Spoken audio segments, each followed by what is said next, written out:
Gimana po? Lo ako karo admin to.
water has no substitute. It is essential for life and livelihood.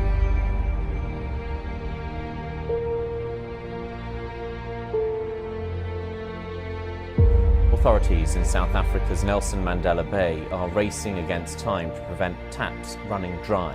Jackson, Mississippi is in a state of emergency after severe flooding devastated the region. Europe is in the grip of its most extreme drought in decades, record-breaking heat waves. Indonesia's environment minister has told G20 officials the world risks heading into uncharted territory if they fail to act together against the climate crisis.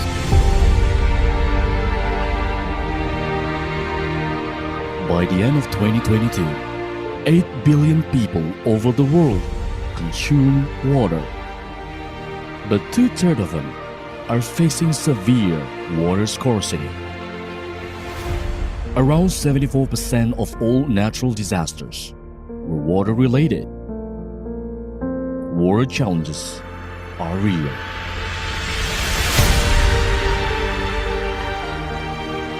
We need to collaborate to find global solutions. Together, protecting our cities and environment, acting on water security, reduction of stunting in children, focusing on water research and technology, strengthening water governance and public participation, relieving the growing water stress, tackling on water pollution, reducing water-related disasters, provision clean water supply and proper sanitation for urban and rural areas, improving sanitation services and wastewater management, construction of new irrigation networks and improving food productivity, construction of new dams, renewable energy from hydropower plant and floating solar system, lake restoration, river restoration, construction and rehabilitation of irrigation network, local wisdom in water management, enhancing public-private partnership in water management, replanting of watershed and upstream areas. So good luck for your forum, and we're going to work with you on that. Thanks. So on behalf of Aquafed, we congratulate the Republic of Indonesia with the forum in 2024, and we look forward to cooperating with you and collaborating. Thank you. Let's get together in Indonesia. Thank you very much. Thank you. Welcome in the World Council family. We will work. Congratulations. Congratulations to Indonesia and especially Asia. Somebody who's been representing Asia youth. I think it's big and delightful that Indonesia's got this opportunity. We're really looking forward to collaborate and come to Indonesia in the next 2 years. Please be actively participate and do not hesitate to make your voices out underwater. You're experiencing and also securing. I truly believe our efforts by putting our heads together will vitalize and also fuel this forum in Bali 2024. I look forward to seeing you soon again. Congratulations on your meaningful gathering today.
Water Forum is the biggest water event in the world, which held every 3 years since 1997.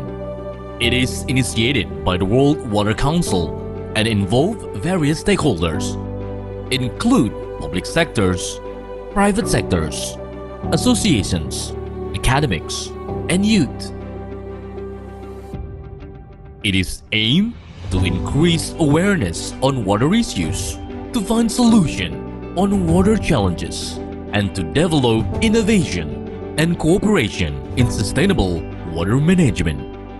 Indonesia has become the host of the 10th World Water Forum in 2024. Di tengah laju pertumbuhan penduduk dan perubahan iklim sekarang ini, saya ingin menegaskan beberapa agenda penting yang harus diprioritaskan.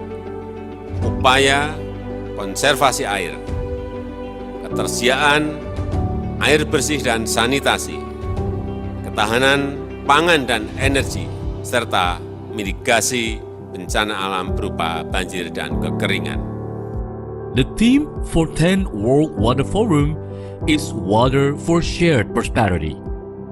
Means we have to take care of water to spare it with full respect, share its benefits, its presence, its quantity, and its quality for everyone. It's really an important event. It's really unusual among conferences because it combines scientific people, local society, governmental people, and the private sector, including big companies and entrepreneurs. This is the biggest water event in the world. It is the Olympics of water. It is a very big job to organize the World Water Forum. I think the next World Water Forum in Indonesia will be a very, very important one.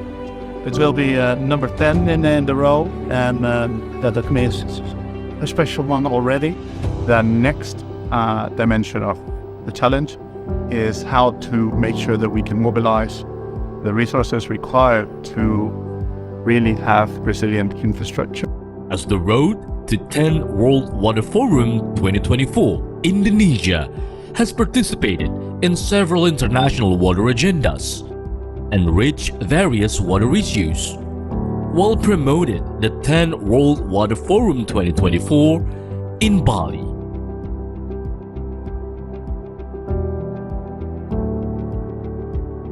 As the part of initial steps and first announcement of the 10th World Water Forum, Government of Republic of Indonesia and the World Water Council held the first, the second, and the third National Stakeholder Forum and the kick-off meeting.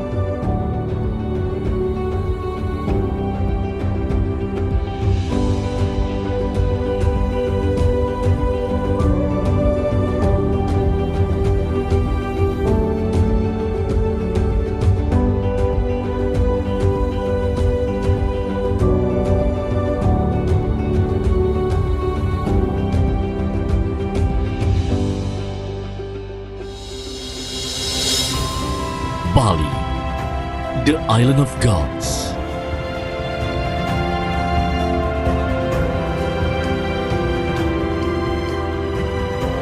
Home of ancient tradition, the place where tradition, culture, and nature meet.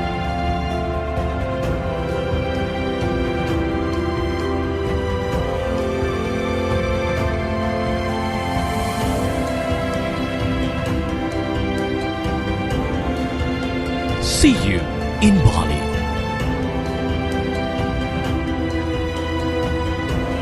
(18 to 24 May 2024).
adalah sumber kehidupan bagi planet kita.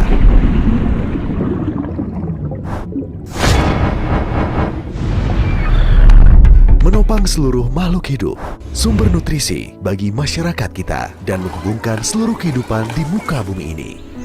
Mulai dari praktik di bidang pertanian dalam menjamin ketahanan pangan, untuk kehidupan yang berkelanjutan, untuk pertumbuhan ekonomi, dan juga meningkatkan kualitas hidup masyarakat. Kami menyadari bahwa kesejahteraan kita semua saling berkaitan dengan pengelolaan air yang bertanggung jawab. Kita harus menghormati dan melindungi sumber air yang berharga demi kehidupan kita hari ini dan juga untuk keanekaragaman hayati di masa depan. Saat ini, seiring dunia bergerak menuju masa depan yang lebih baik, upaya untuk mendapatkan akses air yang adil dan berkelanjutan menjadi pusat perhatian. Dengan semakin langkanya air, komunitas global perlu bersatu untuk memastikan sumber daya penting ini terjamin untuk generasi mendatang. Terhubung lintas batas dan budaya, seluruh orang berkumpul untuk berbagi wawasan, strategi, dan inovasi melalui Forum Air Dunia. Sebuah program yang kuat diadakan setiap 3 tahun sekali. Berbeda dengan forum sebelumnya, forum ke-10 ini mendorong dialog yang belum pernah terjadi dengan memperkenalkan 3 tahapan kuat. Pertama, serangkaian proses politik yang memancing dialog antar kepala negara, kementerian, parlemen, otoritas lokal, dan otoritas daerah aliran sungai. Kedua, forum ini akan memperkenalkan proses tematik dengan 6 subtema penting sebagai pilar upaya kolektif untuk mengatasi tantangan air, yakni ketahanan air dan kesejahteraan, air untuk manusia dan alam, pengelolaan dan pengurangan risiko bencana, tata kelola, kerjasama, dan diplomasi air, pembiayaan air berkelanjutan, dan terakhir, pengetahuan dan inovasi. Ketiga, pertemuan yang dinamis ini juga memungkinkan proses regional untuk bersinergi dalam mengatasi tantangan dan solusi air di 4 wilayah utama: Asia Pasifik, Mediterania, Afrika, dan Amerika. We need to increase the security of water resources all over the world to protect water against climate evolution and population growth. We need water for humans and water for nature. At the next World Water Forum in Bali, Indonesia, let's work together to convince that water is politics and declare stop ignoring water. Mari bergabunglah dalam Forum Air Sedunia ke-10 di Bali, Indonesia pada 2024. Temukan inspirasi dalam keindahan dan keseimbangan alam. Mari bersama menjadi penjaga lingkungan, sungai, danau, dan lautan. Kita gelorakan air untuk kesejahteraan bersama. Ayo ciptakan masa depan yang lebih baik, di mana setiap tetes air dihargai dan kemajuan masyarakat diutamakan. Pengelolaan sumber daya air secara efisien dan terpadu merupakan agenda yang harus kita kerjakan bersama agar air bisa dikelola dan bisa dimanfaatkan untuk kemakmuran bersama. Daftar sekarang di worldwaterforum.org. Sampai jumpa di Bali 2024.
World Water Forum is the biggest water event in the world, which held every 3 years since 1997. It is initiated by the World Water Council and involve various stakeholders, include public sectors, private sectors, associations, academics, and youth. It is aimed to increase awareness on water issues, to find solution on water challenges, and to develop innovation and cooperation in sustainable water management. Indonesia has become the host of the 10th World Water Forum in 2024. Di tengah laju pertumbuhan penduduk dan perubahan iklim sekarang ini, saya ingin menegaskan beberapa agenda penting yang harus diprioritaskan. Upaya konservasi air, ketersediaan air bersih dan sanitasi, ketahanan pangan dan energi, serta mitigasi bencana alam berupa banjir dan kekeringan. The theme for 10th World Water Forum is Water for Shared Prosperity. Means we have to take care of water to spare it with full respect, share its benefits, its presence, its quantity, and its quality for everyone. It's really an important event. It's really unusual among conferences because it combines scientific people, local society, governmental people, and the private sector, including big companies and entrepreneurs. This is the biggest water event in the world. It is the Olympics of water. It is a very big job to organize the World Water Forum. I think the next World Water Forum in Indonesia will be a very, very important one. It will be number 10 in the row, and that means a special one already. The next dimension of the challenge is how to make sure that we can mobilize the resources required to really have resilient infrastructure. As the road to 10th World Water Forum 2024, Indonesia has participated in several international water agendas and reached various water issues, while promoted the 10th World Water Forum 2024 in Bali.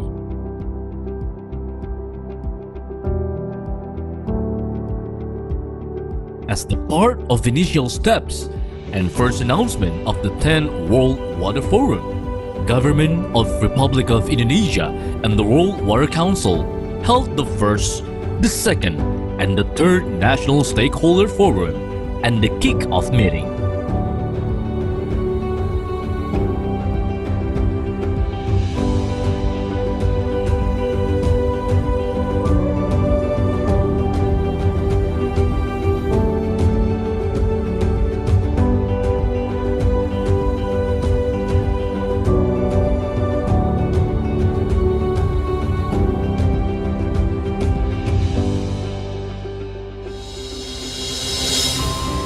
Bali, the island of gods.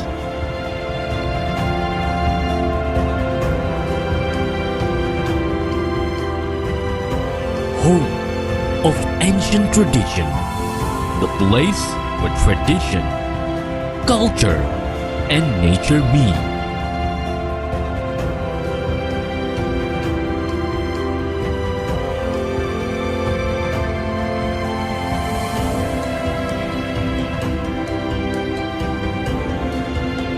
See you in Bali.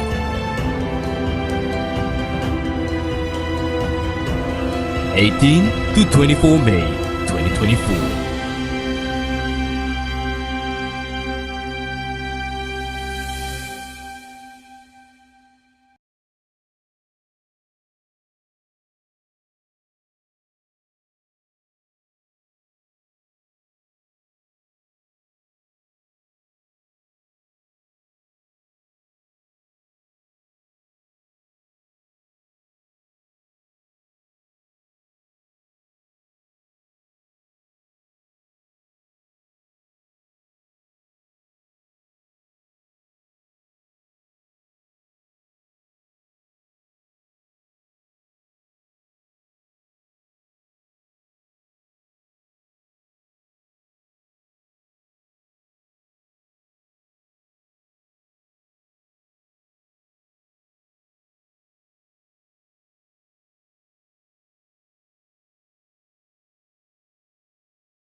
kepada Bapak dan Ibu yang masih ada di luar untuk dapat menuju ke Balai Kerukun karena acara akan segera kita mulai. Terima kasih.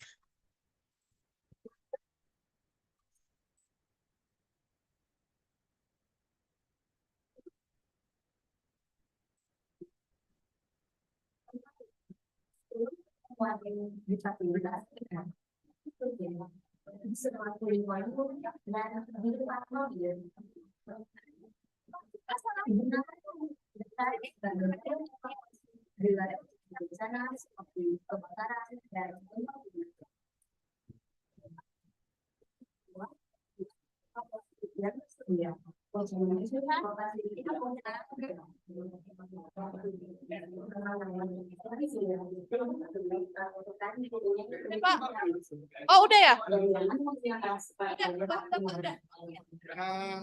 Yang mana dekat ya? Ya dekat, dekat. Yang hijau ini. Oh ya, siapa?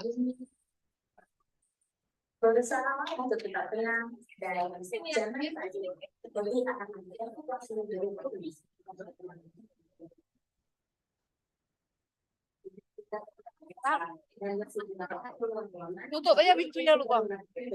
Biar kita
hingga ada perusahaan yang dari menjawabkan dan berubah ke Universitas yang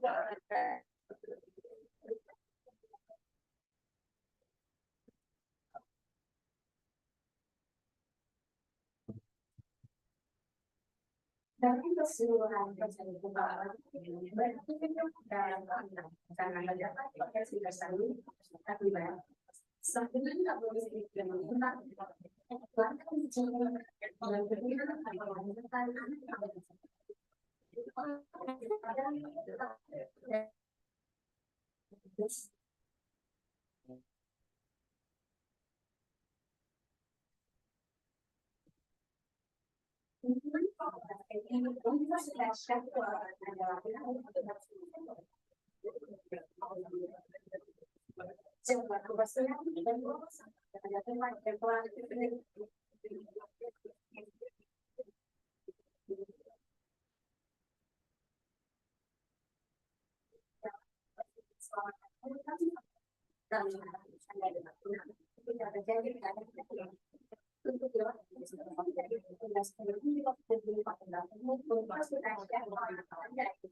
terima kasih dan selamat melanjutkan.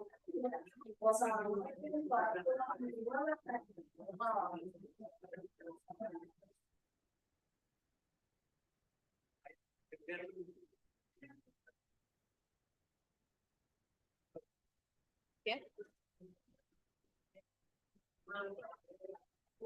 Baik.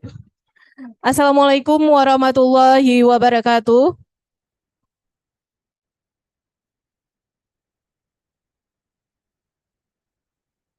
Selamat datang kami ucapkan kepada Bapak Profesor Dr. Insinyur Alfian Sahlian Nur Bantacut, IPU ASEAN Eng selaku Dekan Fakultas Teknik Universitas Siak Kuala beserta jajarannya. Selamat datang kami ucapkan kepada Bapak Heru Setiawan STM selaku Kepala Balai Wilayah Sungai Sumatera I beserta para struktural, Kasatker dan juga PPK. Selanjutnya selamat datang kami ucapkan kepada Bapak dan Ibu narasumber kita pagi ini. Selamat datang kepada Bapak dan Ibu dosen Fakultas Teknik Universitas Siak Kuala. Selamat datang kami ucapkan kepada para alumni dan para mahasiswa yang mengikuti kegiatan hari ini, serta kepada para peserta yang mengikuti kegiatan kita hari ini melalui Zoom. Puji dan syukur kita panjatkan kehadirat Allah Subhanahu wa Ta'ala, karena berkat dan rahmat-Nya lah kita masih dapat diberikan nikmat sehat untuk berkumpul di sini pada hari ini. Serta selawat beriring salam kita sanjungkan kepada Nabi Muhammad SAW yang telah menunjukkan jalan kepada ilmu pengetahuan sebagaimana yang kita rasakan saat ini. Sebelumnya saya perkenalkan terlebih dahulu kegiatan dialog interaktif dengan tema konservasi hulu dalam rangka penanggulangan banjir diselenggarakan sebagai bagian dari promosi untuk event World Water Forum yang ke-10 yang puncaknya akan kita selenggarakan atau diselenggarakan pada tanggal 18 sampai dengan 24 Mei 2024 mendatang di Bali. Untuk mempersingkat waktu, marilah bersama-sama kita awali kegiatan hari ini dengan mendengarkan ayat suci Al-Quran yang akan dibacakan oleh Saudara M. Ruslan.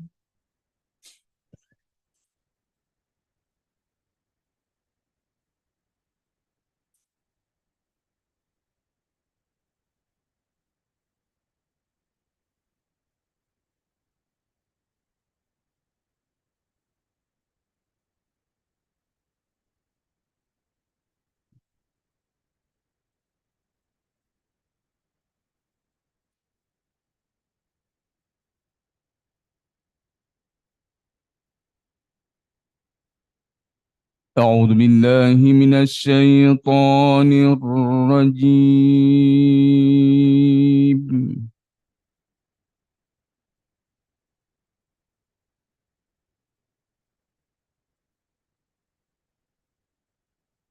بسم الله الرحمن الرحيم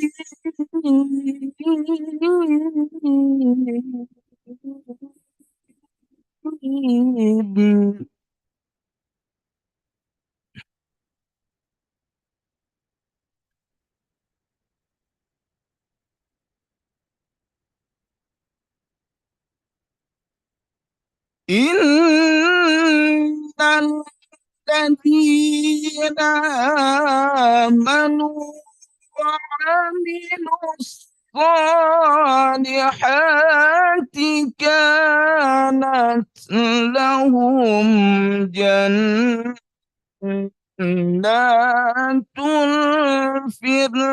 الفردوس نزلا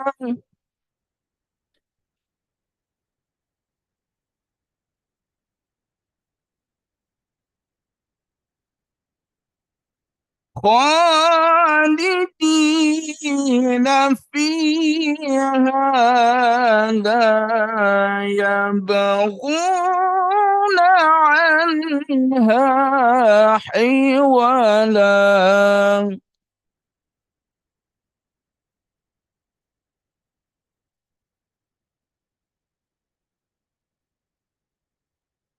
قل لو كان البحر مدادا لكلمات ربي لنفد البحر قبل أن تنفد كلمات ربي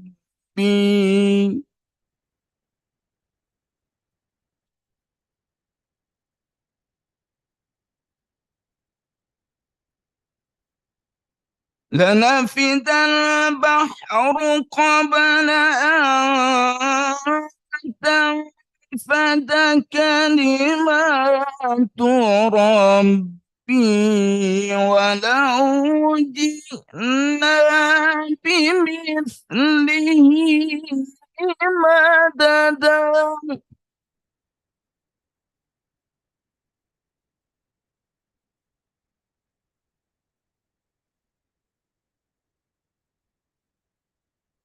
قل إنما أنا بشر مثلكم يوحى إلي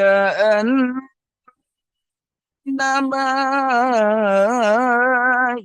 إلهكم إله.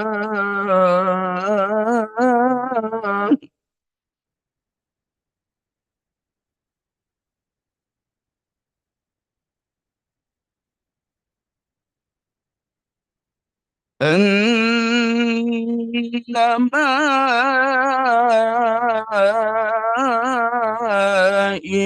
إلهكم إله واحد.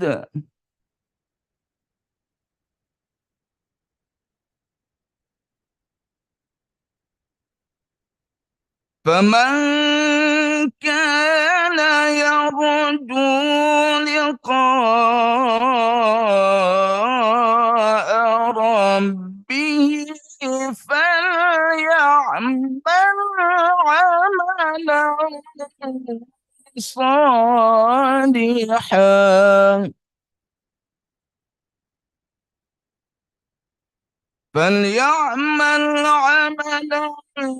صالحا ولا يشرك بعبادة ربه أحدا. صدق الله العظيم. السلام عليكم ورحمة الله وبركاته.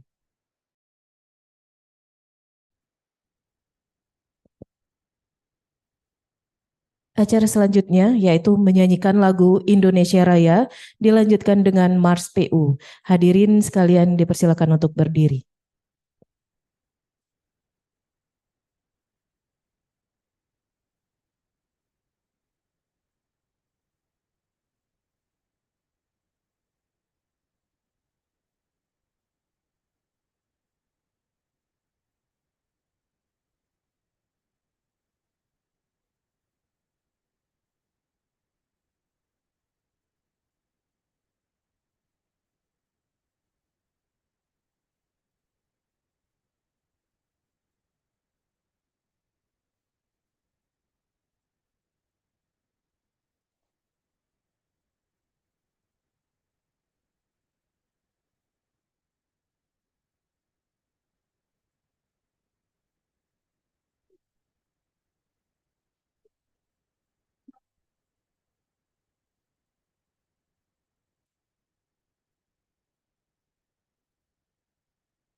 Hadirin dipersilakan duduk kembali.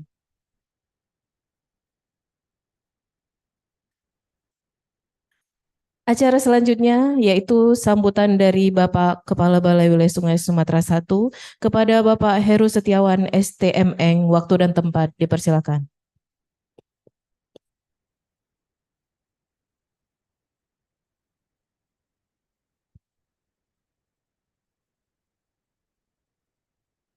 Bismillahirrahmanirrahim. Assalamualaikum warahmatullahi wabarakatuh. Yang kami hormati Bapak Profesor Dr.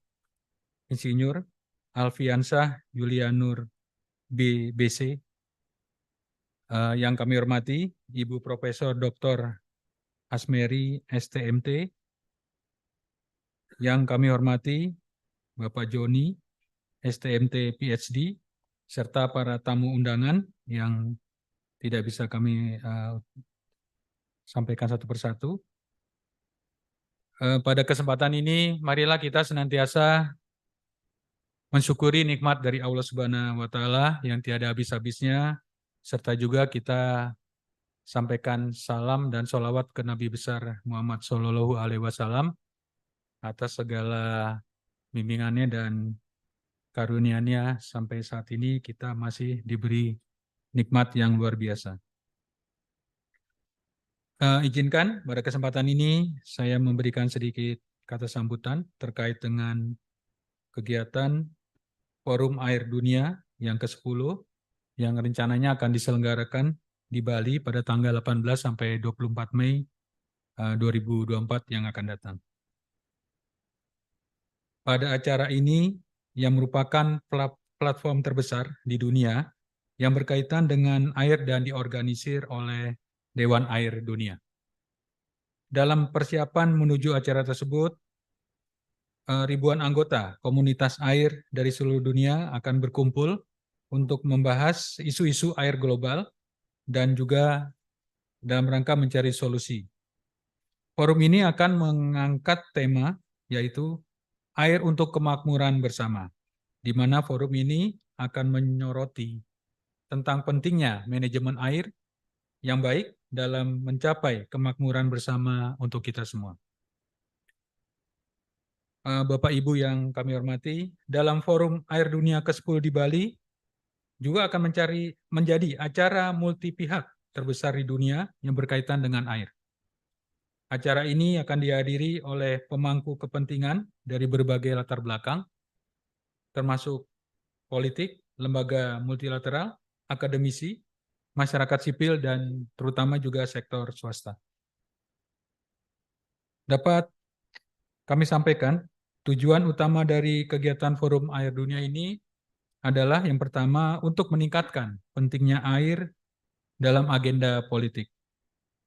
Yang kedua, untuk meningkatkan kesadaran di kalangan pengambil keputusan bidang air dan profesional lainnya, media dan masyarakat luas mengenai isu-isu air dunia yang menjadi perhatian yang sudah menjadi perhatian kritis.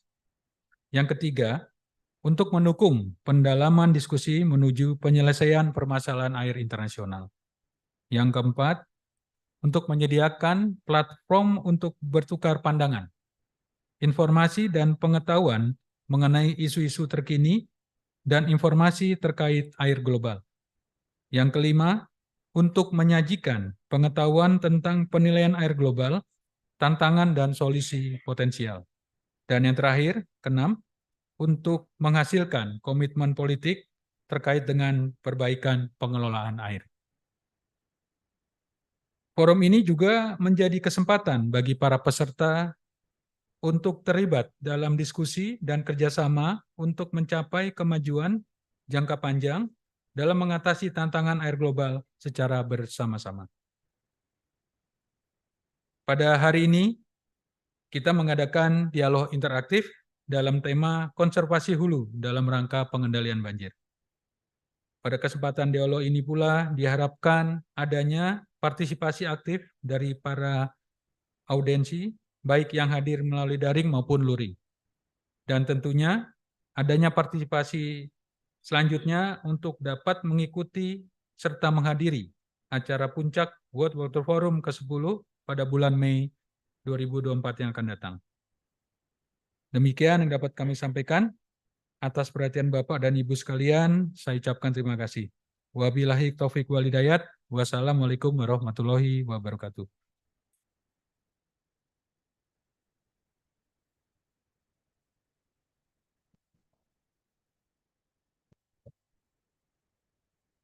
Baiklah hadirin sekalian, untuk acara selanjutnya yang menjadi acara pokok utama pada kegiatan hari ini, yaitu dialog interaktif dengan tema utama yakni konservasi hulu dalam rangka penanggulangan banjir, yang akan segera kita mulai. Dan acara ini sendiri akan dipandu oleh moderator kita, Ibu Sofridawati STMSI. Kepada Ibu kami persilakan.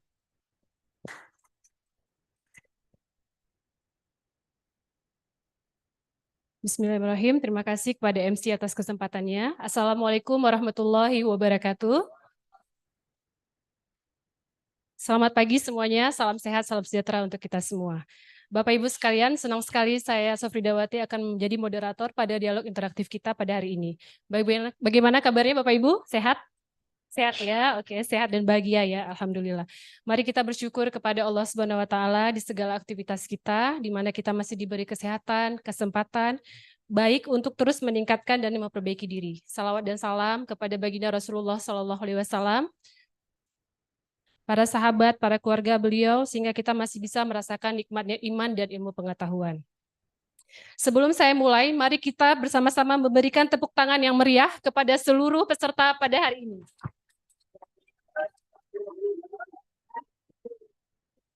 Sebelumnya saya ingin menyapa para tamu, para narasumber, dan peserta terlebih dahulu. Yang kami hormati Dekan Fakultas Teknik Universitas Siak Kuala, Bapak Profesor Dr. Insinyur Alfian Syah Yulianur BC. Yang kami hormati Kepala Balai BWS Sumatera I, Bapak Heru Setiawan STMN. Para narasumber kita, selain Bapak Dekan tadi ada Ibu Asmeri dan Bapak Joni. Yang kami hormati para pejabat struktural di Fakultas Teknik Universitas Siak Kuala, yang kami hormati para pejabat struktural BWS Sumatera I, yang juga ikut berhadir pada hari ini. Yang kami hormati para Kasatker, para PPK di lingkup BWS Sumatera I, para dosen, para alumni, adik-adik mahasiswa dan mahasiswi yang kami banggakan, serta hadirin peserta dialog interaktif yang saya hormati. Panjang sedikit ya. Atau langsung saja. Sebelum kita memulai sesi presentasi, mungkin saya mengingatkan kita semua untuk mematikan ponsel selama berlangsungnya acara dan memberikan perhatian sepenuhnya pada presentasi dan diskusi, karena pada akhir acara kita akan mengadakan games dan akan ada pemilihan peserta dialog interaktif yang terbaik ya. Jadi ada 1-2. Ya. Baik. Oleh karena itu diharapkan kepada seluruh hadirin untuk dapat berpartisipasi secara aktif dengan memperhatikan dan mengikuti presentasi dengan sebaik-baiknya. Hadirin peserta dialog interaktif sekalian, langsung saja kita masuki acara inti kita, yaitu penyampaian materi sekaligus yang nantinya juga akan ada sesi tanya jawab setelah ketiga narasumber menyampaikan materinya. Baiklah, mari kita sambut dengan tepuk tangan yang meriah untuk ketiga narasumber kita. Silakan. Mari, Pak.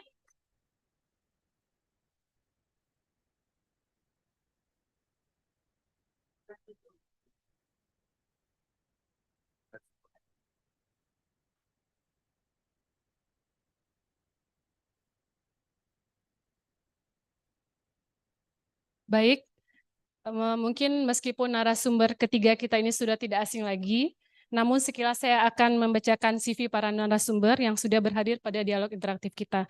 Yang pertama narasumber kita Bapak Profesor Dr. Insinyur Alfian Syah Yulianur BC. Bagaimana kabarnya hari ini Pak? Alhamdulillah. Riwayat pendidikan terakhir beliau S3 di University of Tokushima, Jepang. Beliau merupakan salah satu pakar yang fokus meneliti pengelolaan sumber daya air, terutama yang berhubungan dengan ilmu hidrologi terapan.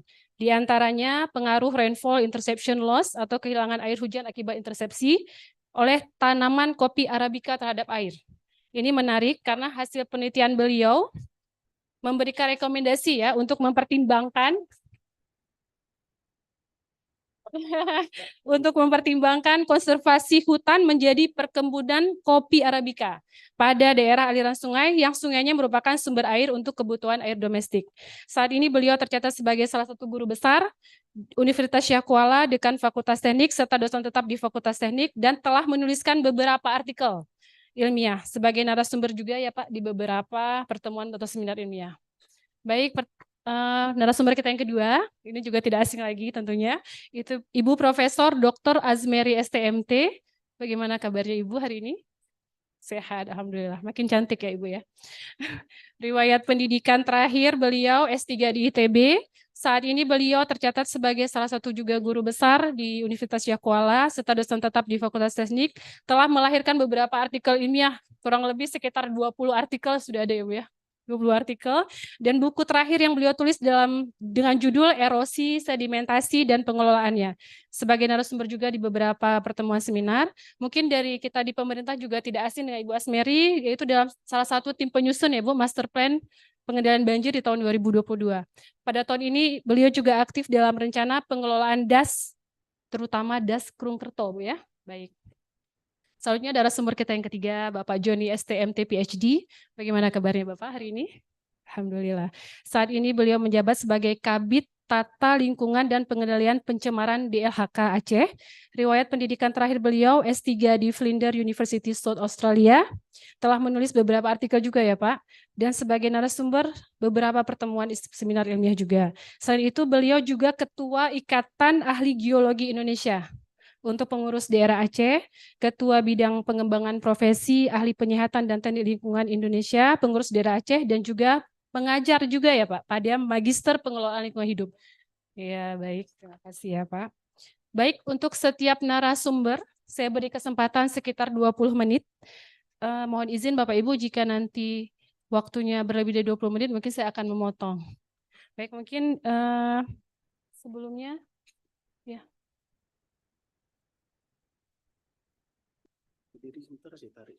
Oh, tertutup. Oh, tertutup Pak pasiennya ya.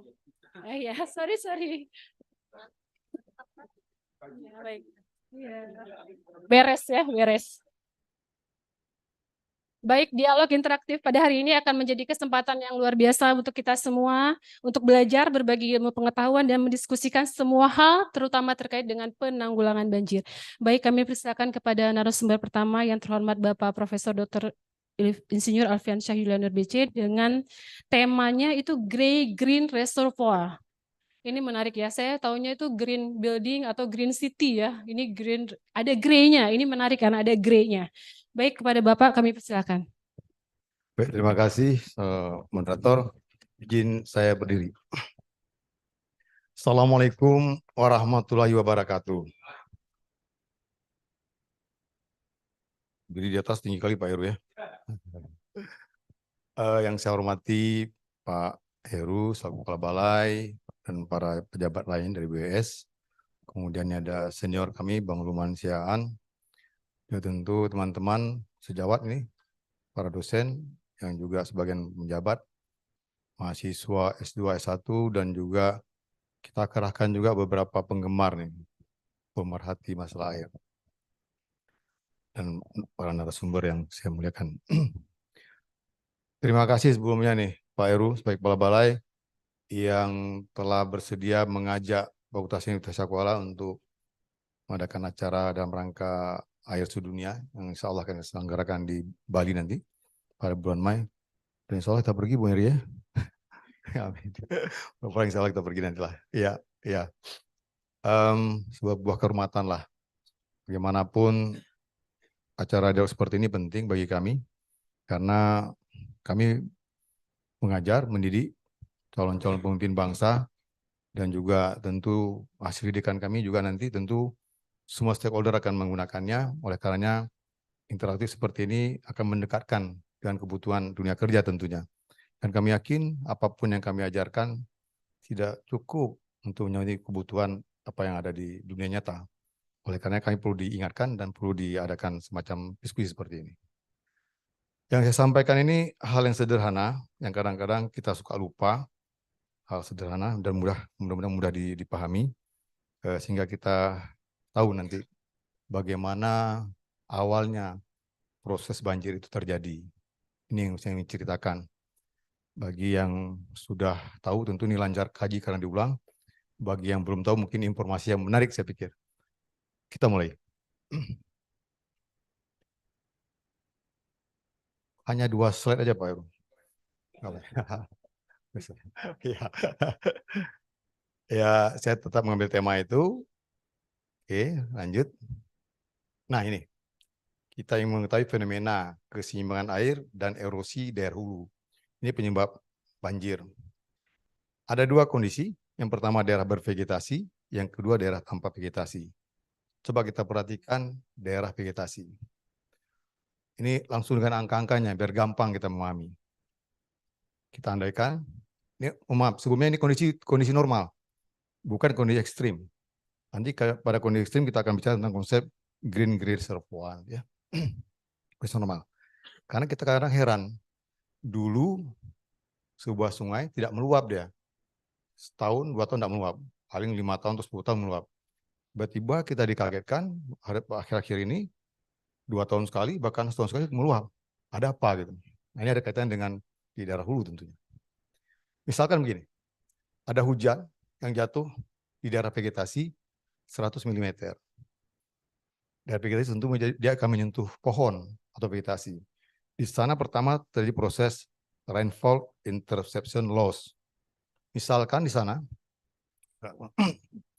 hujannya 100 terintercept, katakanlah tertahan 20 mm.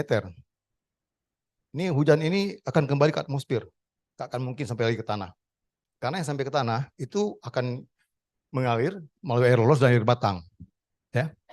Sehingga ketika dia sampai ke tanah, dari 100 menjadi 80. 20 mm terinfiltrasi. Ya, terinfiltrasi. Kemudian ada proses evaporasi di permukaan tanah. Yang saya sampaikan bahwa peran vegetasi dia mengintersep. Tadinya dia sampai ke tanah harusnya 100 mm, ternyata tertahan oleh tumbuhan, terintersep. Kemampuan kata di sini, kemampuan vegetasinya mengintersep 20 meter, maka secara water balance, keseimbangan air, akan sampai air hujan tersebut ke permukaan tanah melalui air lolos dan air batang, aliran batang biasanya, katakanlah 80 mm. Sampai di tanah tentu ada proses infiltrasi. Dengan bantuan akar-akar tanaman, seresah segala macam, infiltrasi tersebut stabil, normal. Terinfiltrasilah 20 mm.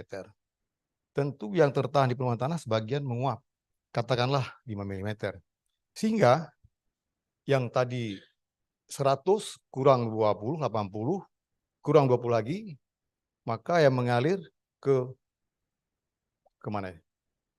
Dan ada yang menguap sebagian, mengalir ke saluran atau sungai, kira-kira 50 mm. Dengan satuan yang sama lah. Jangan kita coba bayangkan dia dikonversi, tanggap satuan yang sama. Nah, andai kata pada kondisi alam, kapasitas sungainya 60 mm, dan katakanlah kemudian ada sedimentasi kecil, karena pengaruh sedimentasi, kondisi alamnya masih bagus, sehingga tidak ada erosi, maka 55 mm masuk ke sungai, kemampuan kapasitas 60, wajar, tidak terjadi luapan, banjir tidak terjadi. Ini dasar pikiran apabila ada vegetasi. Ada kemampuan vegetasi mengintersep, kemampuan vegetasi yang seresahnya menginfiltrasi lebih baik, penguapan tetap ada. Kalau ada sedimentasi di sungai, karena erosinya kecil, masih mampu. Kapasitas sungai masih mampu mengalirkan aliran permukaan tadi, yang sebesar 55, untuk mengalir secara aman, tidak meluap. Itu kondisi ketika ada vegetasi. Kemudian coba kita lihat, apabila vegetasinya tidak ada, hutannya kita gundulkan misalnya, maka dengan air hujan yang sama, 100 mm, dia langsung menyentuh permukaan tanah. Karena gundul, di permukaan tanah itu banyak terjadi proses. Ada tumbukan yang ditumbukan, sehingga terlepas butir tanah tererosi gitu kan, gak ada yang menghalangi, ya kan? Sehingga kemampuan infiltrasi pun menjadi berkurang. Karena pori-pori tanah tertutup oleh tumbukan-tumbukan hujan yang tadi putihnya lepas. Nah, secara waterbalan,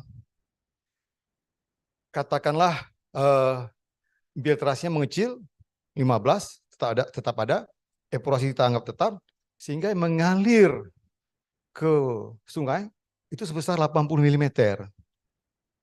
Udah lebih besar ketimbang yang tadi. Tadinya 55, sekarang 80. Nah, diperbuat lagi begini. Ketika tanah gundul, itu erosi menjadi besar. Akhirnya kapasitas sungai yang tadinya 60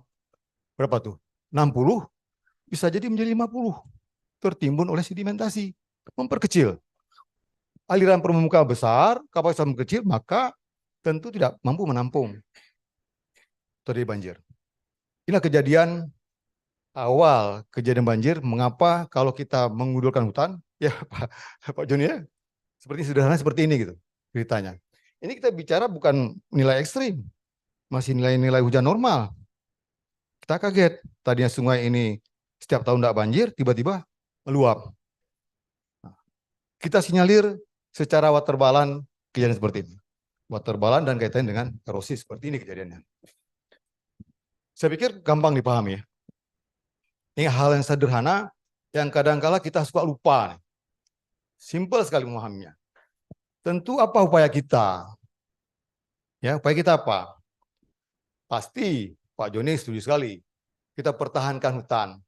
Namun kan nggak ada namunnya. Kalau kita tetap bertahan hutan, tentu kehidupan tidak berlangsung juga Pak ya. Tidak ada perubahan total kan juga repot kita. Nah, tentu ada hal lain nanti. Forestasi, terasering, check dam, dan biochar. Ini semua upaya-upaya kita di daerah hulu agar proses aliran permukaan tetap sesuai dengan kapasitas sungai kita, tidak meluap. Ini menarik sebenarnya kalau nanti kita peduli terhadap sungai-sungai kecil, Pak Heru. Asal orde-orde kecil. Asal muasal air mata dari sungai-sungai kecil sebenarnya kan. Suka kita lupakan. Kita yang memperhatikan sungai utama. Padahal sumber masalahnya adalah dari sungai-sungai kecil. Suplai air dari sungai kecil. Di negara Jepang, tempat saya sekolah itu, sungai kecil itu sangat diperhatikan. Ada cekdam yang seperti sentrap ya. Di samping cekdam tersebut standby backhoe. Sehingga begitu penuh langsung diangkat. Nah, sedimen tertanggulangi, aliran pun agak tertampung sedikit, tidak langsung. Belum lagi tambah dengan forestasinya, penghutannya itu dijaga. Kemudian ada biochar. Biochar ini saya mengundang Prof. Darusman. Beliau profesor biochar yang sebenarnya untuk menghalangi aliran jangan langsung, tapi ada kesempatan air untuk masuk ke dalam tanah. Enggak susah dia, hanya ranting-ranting pohon ya, setempat ya. Nah, cuman mungkin Prof. Azmiri agak khawatir, apakah tidak dari dembrik? Beliau ahlinya banjir bandang. Nah, tentu di tempat-tempat tertentu, Prof. Azmiri. Tidak sembarang kita juga membuat biochar. Jangan terjadi dembrik kan, terjadi dembrik banjir bandang. Nah, ini ya. Selamat datang Pak Dekan. Ini Dekan Saintek dari UIN. Selamat datang, Dr. Dir Hamzah, Caprop kita. Ya, ini Bapak Ibu sekalian, kondisi normal saya sampaikan tadi. Kita kaget, tadinya sungai tersebut tidak banjir sampai 5 tahun atau 10 tahun, tiba-tiba nih periodenya makin dekat. 2 tahun, setahun bahkan tadi banjir. Kemungkinan hal ini terjadi. Bagaimana dengan kondisi ekstrim? Lanjut. Nah, kondisi ekstrim kalau kita ingin tanggulangi, kita menawarkan sebuah konsep namanya Green Grey Reservoir. Ya. Tadi sudah kita sampaikan bahwa das yang bervegetasi dapat menginfiltrasi air hujan relatif lebih besar, sehingga dapat menyimpan air dalam tanah. Nah, jadi peran das ini menyimpan air sama seperti waduk sebenarnya. Prof. Darusman, silakan Prof. Nah, ini dia ahli biochar. Tadi saya sebentar menyampaikan biochar, Prof. Dalam hal supaya air itu terinfiltrasi. Ya, ini Prof. Darusman, ahli biochar. Silakan Prof. Terima kasih kehadirannya. Nanti kalau ada diskusi biochar, minta bantu. Ya. Nah, jadi ini harus kita pahami bahwa hutan yang kita jaga dengan segala keunikannya, vegetasinya, dan kemampuan infiltrasinya, harus kita anggap dia sebagai penampung air. Kita sebut dengan green reservoir. Ini perlu kita dengungkan. Nanti ada alasan mengapa kita mengajak orang jangan tebang hutan. Nah, ada kaitan nanti ke sana itu. Kan himbauan supaya mindset kita semua mengarah ke sana. Green reservoir ini penting nanti. Ya kan? Samping yang tadi awal tadi. Kemudian ada penjelasan lebih lanjut. Namun kemampuan infiltrasi dan kapasitas aquifer dalam menampung air terbatas dan tetap sifatnya. Kondisi sunatulahnya itu. Kondisi alamnya seperti itu. Sehingga pada kondisi hujan ekstrim, misalnya hujan periode ulang 100 tahun, 1000 tahun, ya kan? Yang menyebabkan banjir tahunan yang ekstrim lah. Itu nggak mampu lagi. Nah, pasti melampaui kapasitas infiltrasinya sehingga menghasilkan aliran permukaan yang besar dan kemungkinan tidak mampu juga alur-alur sungai menampungnya. Pasti terjadi banjir. Nah, jadi kalau cerita banjir bagi kami orang pemerhati hidrologi misalnya, waterbalan dan daur hidrologi, banjir pasti terjadi. Kalau kita memperhatikan hujan periode ulang. Meskipun hutannya lebat, kalau hujan ekstrim terjadi itu. Kapan? Walau alam. Itu secara konsep ilmu. Nah, mudah-mudahan Allah mengatur sunatullah itu demikian rupa sehingga kondisi alamnya masih mampu menampungnya gitu kan. Nah, ini konsepnya. Timbul periode hujan ekstrim, periode ulang 100 tahun, 1000 tahun. Maka nggak mampu. Akan terjadi aliran permukaan yang besar, kapasitas sungai pun meskipun normal dia nggak mampu, maka perlu dibantu. Maka muncullah waduk Kerto misalkan, nanti waduk Gunung Selimu misalnya mencegah banjir. Nah, pada kondisi seperti ini tidak cukup dengan mengandalkan green reservoir saja. Tetapi perlu dikombinasikan dengan membangun embung waduk yang kita sebut dengan green reservoir. Nah, jadi ini menampung kelebihan aliran permukaan. Tampung, istilah kita kan memotong puncak banjir. Hidrograf itu kan, memotong puncak banjir sehingga kita harapkan puncak banjir yang terjadi yang kita alirkan ke hilir masih sesuai dengan kapasitas sungai kita. Nah, ini konsep di hulu seperti itu. Kalau konsep di hilir banyak Bu Mary ya. Kita bisa bangun tanggul, bisa bangun floodway, gitu kan, macam-macam. Tapi konsep di hulu hendaknya sudah saatnya kita memperhatikan green reservoir ini. Sebuah satuan tuh. Greennya harus kita pelihara supaya airnya alamiah. Greennya juga kita pelihara. Nah, satu satuan.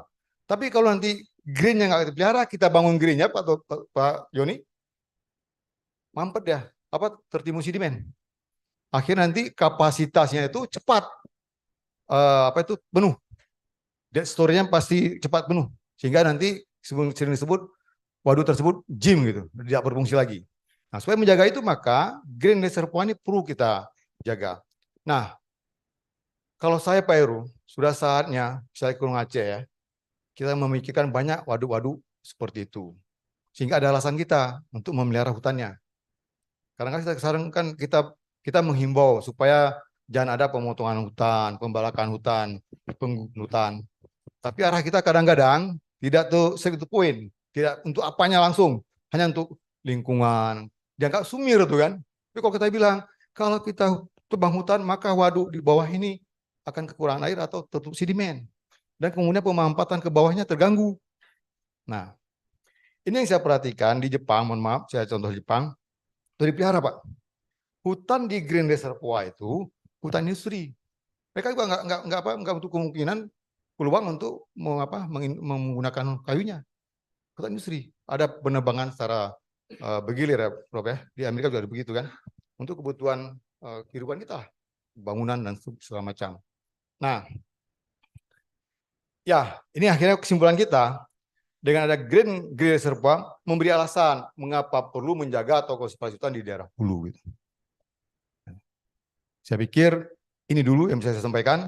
Mudah-mudahan ini gampang dipahami, ya kan? Kalau daerah hilirnya itu banyak treatmentnya, Pak Heru ya. Karena kita bicara hulu, saya tertarik dengan ini. Dan konsep ini beberapa kali saya diminta narasumber, selalu saya sampaikan green reservoir.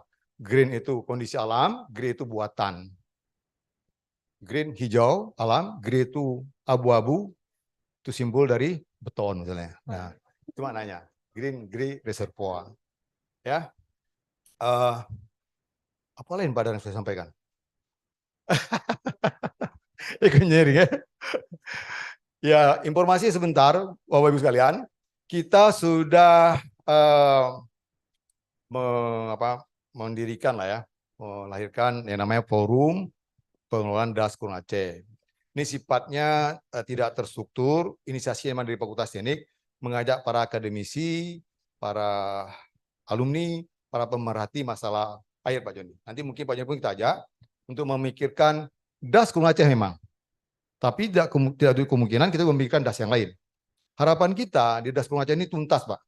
Di mana ada potensi bikin waduk, embung, di mana bisa intik yang menjanjikan, di mana bisa kita menggunakan konsep one flow multi purpose. Nah, ini konsep yang baru Pak. Kami sedang dengan Prof. Darusman memperkenalkan ini. Ada daerah, misalnya, dia memang skala desa aja pemukiman. Kita harapkan masyarakat yang menggerakkannya. Desa kita kemarin tuh, masih waktu saya habis? Iya Pak, sebenarnya sudah habis. Oh, udah habis. Kayaknya lagi. Mantan mahasiswa segan kan. Nggak apa, nanti dalam dialog kita coba jelaskan. Ada konsep satu lagi Bapak Ibu yang namanya one flow multi purpose. Saya dengan Pak Darusman tertarik begini. Kalau bicara skala besar Bapak-bapak sekalian, itu tentu giliran Bapak-bapak lah. Tapi kalau kami diberi kesempatan menangani sungai-sungai yang orde-orde kecil itu, nah mudah-mudahan karena kontribusi sungai kecil-kecil ini kepada sungai Bapak keluar itu besar. Nah, biarlah tuh mungkin diberi ranah ke kami, nanti bagian besarnya Bapak. Ya kan? Karena demikian. Demikian kurang lebih saya mohon maaf. Saya akhiri. Assalamualaikum warahmatullahi wabarakatuh. Waalaikumsalam warahmatullahi wabarakatuh. Terima kasih Bapak. Selanjutnya, marilah kita simak materi dari narasumber kita yang kedua, mengangkat tema tentang penyebab dan pengendalian banjir pada das berhulu curam. Baik, terima kasih kepada Ibu Profesor Dr. Azmeri, STMT, kami persilakan. Baik, Assalamualaikum warahmatullahi wabarakatuh. Izin moderator, Bapak Ibu saya berdiri.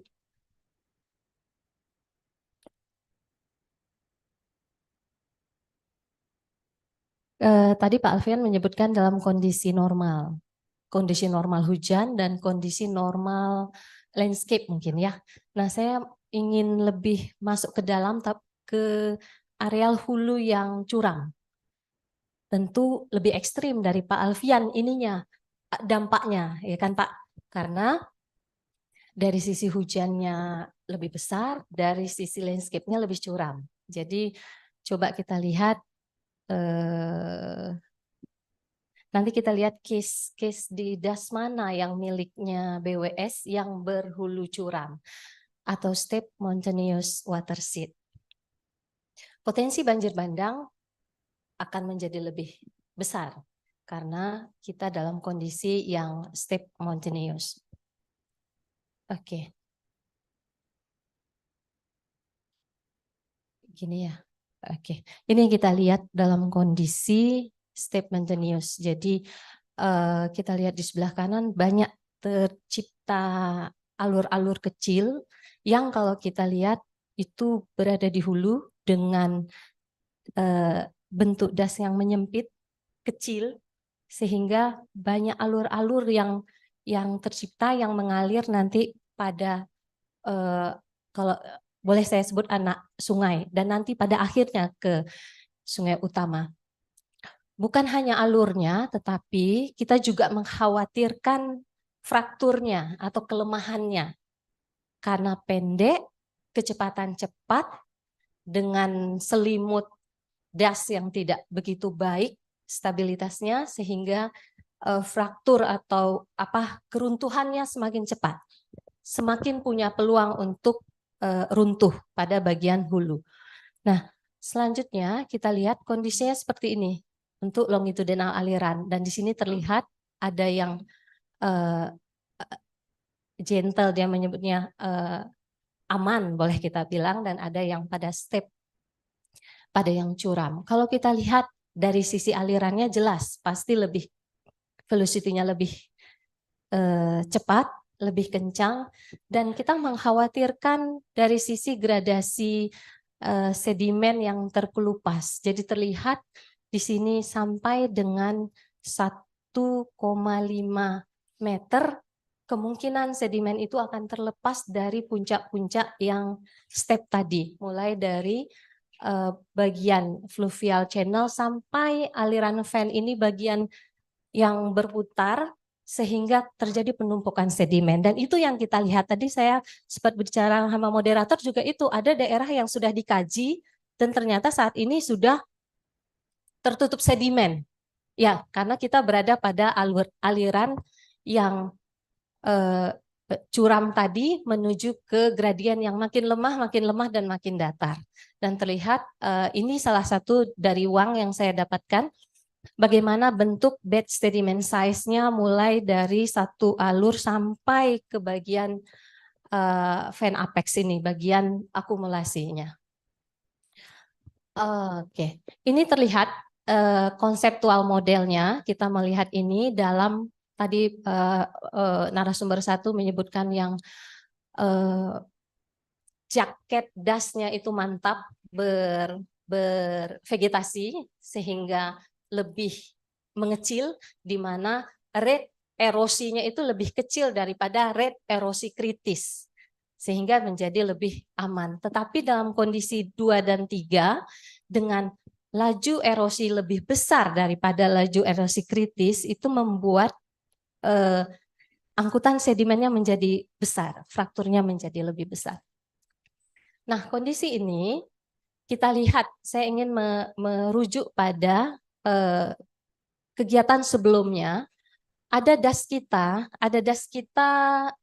das Singkil, pada WS Alas Singkil, itu punya kejadian banjir mulai dari 2017 ke 2022. Kajian kita itu ada sebanyak 34 kejadian. Dengan skor dampak, kita melihat dampak dari sisi rupiahnya. Karena kita nggak bisa kejar apa-apa. Uangnya yang hilang pada saat itu, kalau tidak salah saya, 24 miliar pada saat itu. Nah, Kerto kenapa menjadi pilot project? Memang kejadiannya lebih kecil daripada Singkil, tapi dampaknya menjadi lebih besar. Untuk hari ini saya ingin melihat yang bagian Singkil, karena memang dia berada pada urutan paling atas. Kita melihat das Singkil ini mulai dari hulu tentunya, karena hulu penyebabnya. Review dulu kejadian yang tadi saya sebutkan bahwa 34 kejadian selama 5 tahun itu. Dan itu bukanlah, dominan adalah banjir bandang dan banjir limpasan. Terjadi banjir genangan tetapi dalam kondisi yang tidak begitu banyak di hilirnya. Diidentifikasi permasalahannya dalam skup das dan ketercapaian apa yang pernah dilakukan pada das itu. Apakah ada pengurangan dampaknya atau memang source banjirnya yang semakin bertambah. Dan ini yang kita lihat, kita lakukan survei, kita lakukan analisis terhadap 4 parameter ini, tetapi kalau yang pilot project itu sampai 7 kajiannya, dan terlihat tadi, ternyata kejadian banjir itu tidak hanya dari satu parameter saja. Ada yang tutupan lahannya sampai 60%, tapi banjir tetap terjadi karena ada faktor-faktor lainnya. Dan dilakukan analisis terhadap konsep serta keluar rekomendasi apa jangka pendek, menengah, panjang, dan struktural dan non struktural. Tidak bisa ada daerah, apalagi yang step continuous tadi, itu sulit sekali kalau kita lakukan hanya struktural saja. Kita mau melihat das Singkil, karena kalau terlihat yang merah-merah ini tentu masuk kajian ini tadi. Masuk dalam kajian step mountainous watershed. Karena merahnya saja tuh sampai 4.375 km persegi. Berarti daerah ini memang hulunya itu berterjal tadi, curam, dan sampai ke arah hilirnya di Singkil di sini. Dan maka das ini cocok untuk kita anggap sebagai das yang step mountainous watershed. Kita coba melihat dulu kan permasalahannya apa. Kayak dokter juga nggak bisa dia tegakkan diagnosis obat apa, sakit kepala, nggak mungkin kalau nanti ternyata sakit lambung yang keluar. Dan ternyata das Singkil ini spesial. Keempat tipe banjir dia ada. Mulai dari bandang, saya merahkan karena yang paling dominan. Dan hilir, banjirop tetap terjadi. Banjir genangan di hilir tetap terjadi. Di sebelah kanan, sebelah kiri ini saya melihat lebih ke arah hulunya, menyebab ke hulu seperti tutupan lahan. Sebenarnya yang poin 1 ini nih umum untuk hampir semua daerah aliran sungai terjadi ini. Lalu kemiringan dasnya curam, dasar sungai juga curam. Nah, yang mulai dari atas sampai menuju setengah tadi itu semua curam.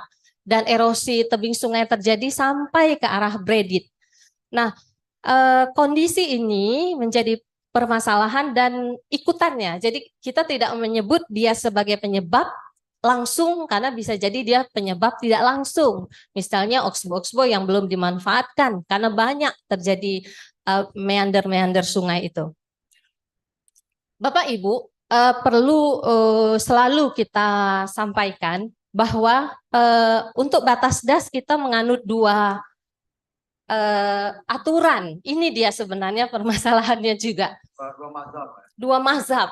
Dan mazhab itu kadang-kadang ada yang tidak sesuai dengan batas-batas hidrologis, syarat-syarat hidrologis.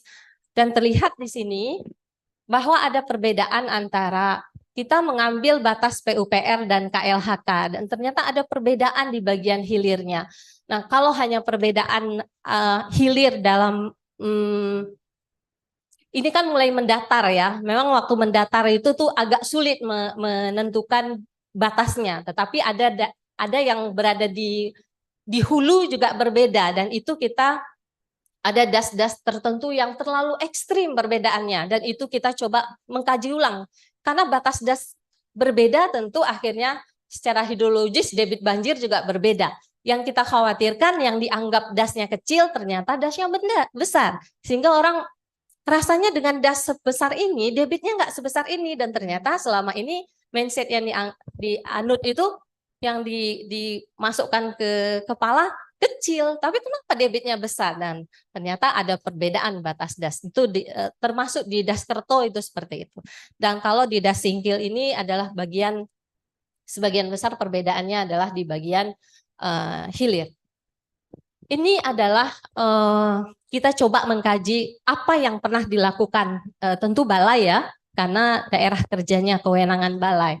Dan sebagian besar dari mulai hulu sampai ke hilir itu ini mencoba mengawinkan antara apa yang sudah dilakukan dengan daerah yang terdampak. Apakah yang sudah dilakukan masih terdampak dan ternyata terlihat kegiatan-kegiatan kita selama ini masih berorientasi pada instream sungainya. Jadi kalau boleh saya sebutkan perbaikan sungai, karena pekerjaan sungai itu kan ada dua, pengaturan sungai dan perbaikan sungai. Nah, orientasi yang selama ini banyak dilaksanakan itu adalah perbaikan. Rusak perbaiki, tapi mengaturnya itu belum banyak dilakukan. Bagaimana posisi yang mengatur? Bahwa yang Prof. Alfian sampaikan tadi adalah salah satu bagian dari mengatur, bukan memperbaiki.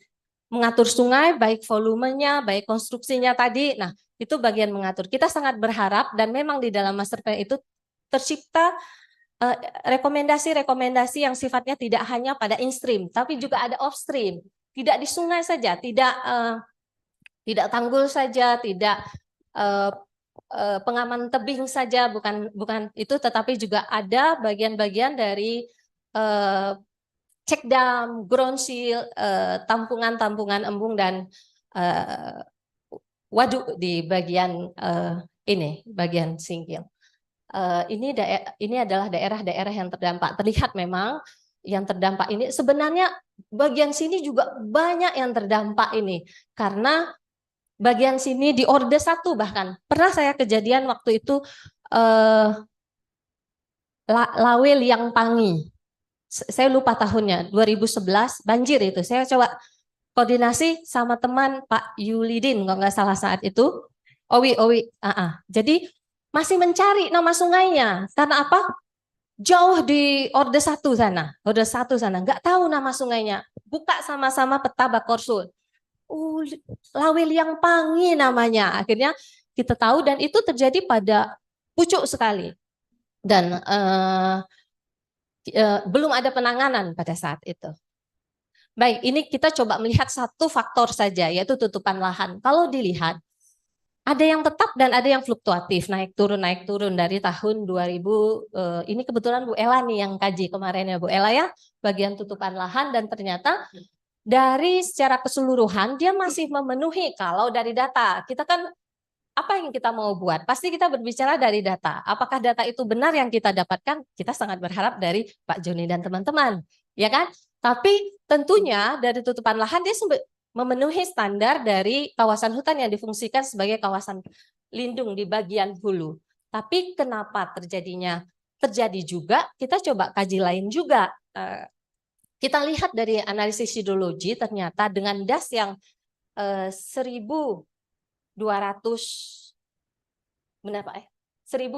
km persegi dengan panjang sungai 370 km itu punya debit yang cukup ekstrim di sana, di das Singkil itu.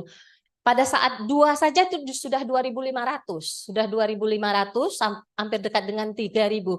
Itu adalah debit pada das lain itu sudah debit 25 bisa. Periode ulang 25, tapi kita memang tinggi.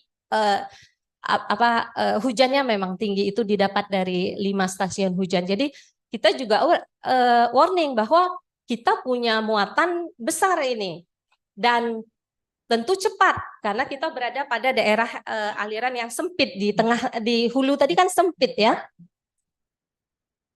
Selanjutnya dari erosi.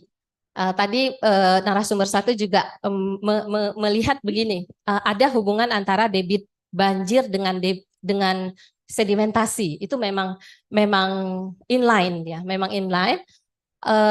Terlihat di sini ini yang erosi yang besar dan kita coba mengkawinkan dia dengan peta lahan kritis pada daerah aliran Sungai Singkil dan terlihat bahwa coba saya kaitkan dengan penelitian yang diperoleh oleh si Uang tadi bahwa pada daerah yang mantelnya atau selimutnya itu tanah yang mantap, maka dia memiliki grain size yang kecil-kecil. Sementara pada step itu asimtut ke 1 dan tinggi sekali pada normalis laju erosinya. Dan kita mengkhawatirkan itu tidak hanya dari sisi airnya, tapi kita dari sisi muatan yang dibawanya atau debrisnya.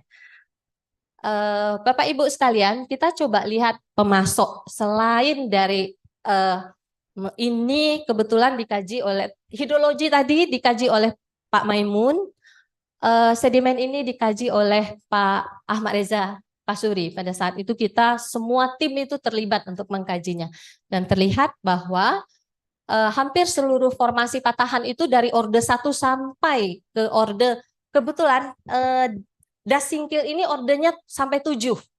Artinya apa? Kita bisa kebayang bahwa orde 1 ketemu 1 jadi 2. Orde 2 ketemu 2 baru jadi 3. Dan ternyata 1 ke 3 1 ke 2 nggak akan naik. Jadi karena nggak akan naik, kalau kita ketemu orde 7, pasti kita pikir banyak sekali percabangan anak sungainya dan setiap percabangan akan punya potensi untuk terjadinya banjir bandang. Kalau kondisinya ada step mountainous dan terlihat di sini formasi patahan itu memiliki dominan akibat patahan itu yang menciptakan erosi. Jadi tidak hanya dari erosi permukaan akibat energi hujan yang melimpas, tapi ternyata juga patahan itu juga memiliki peluang. Benar, apalagi dia berada pada daerah yang curam, sehingga potensinya menjadi lebih besar. Dan ini terlihat dari morfologi, dan morfologi ini dikaji oleh Pak Amir Fauzi. Pak Amir Fauzi ini terlihat 12.365 km dan ini adalah das yang terluas di Aceh dan terpanjang sungainya di Aceh. Dan terlihat ini orde sungainya dan ciri-cirinya, setiap manusia punya ciri-ciri, das juga punya ciri-ciri bahwa indeks kerapatannya itu memang sedang, tetapi menumpuk gitu. Dia sedang tapi menumpuk dan berkumpul bersama ke sungai utama. Itu yang kita sebut dengan dendritik tadi. Dan bentuk das itu memanjang. Kalau kita lihat memanjang tapi gemuk, agak aman sebenarnya.